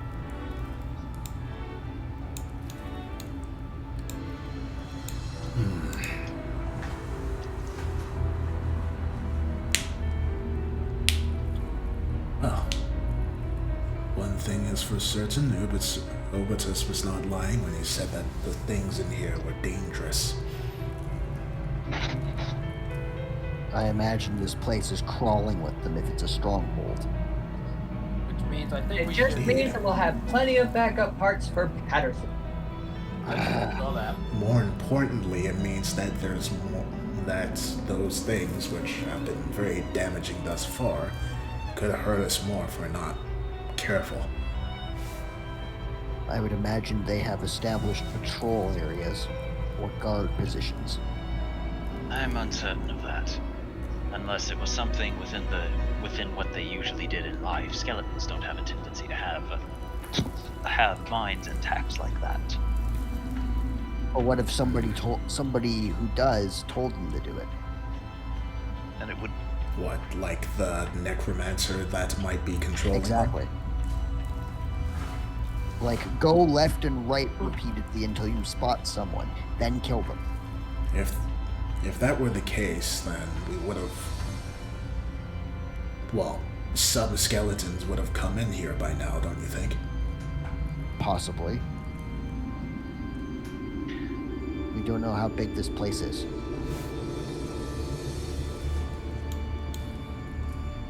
Whatever the case may be, while we are resting, one of us needs to stay alert. Or if we want to rest for a full big rest, I can just put up the hut so we're safe. Would staying for that long be a good idea? I'd rather you I guys mean, the exit's rest. just right there if we want to bail. I'd rather you rest I'm than risk any further injury. If we can tackle whatever is remaining of this place with as much energy as we can, I would prefer that.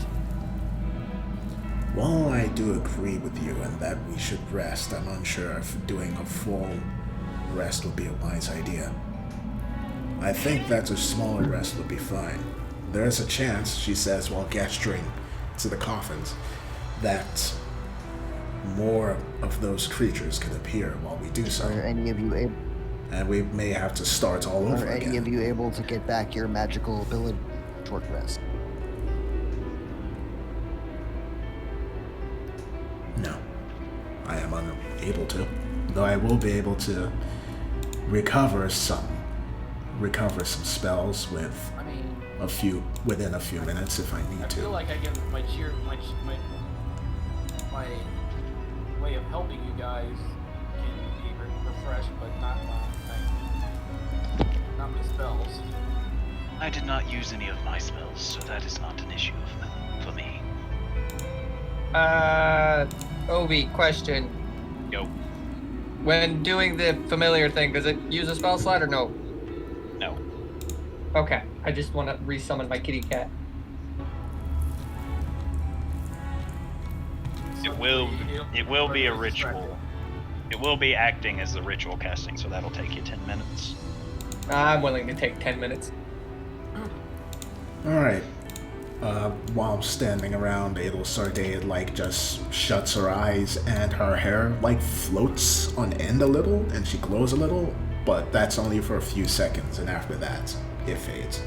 Well, my spells are back for the time being. So, I need to know what the plan is, real quick, and we're going to wrap it up there, because I have to go home and go to sleep, because I gotta be at work at 7 in the morning.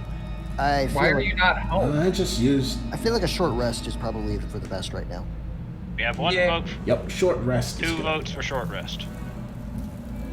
And I used 5 sorcery points to recover my first and second spell slot that I used. Alright, so, if you decide on a short rest, everyone roll their...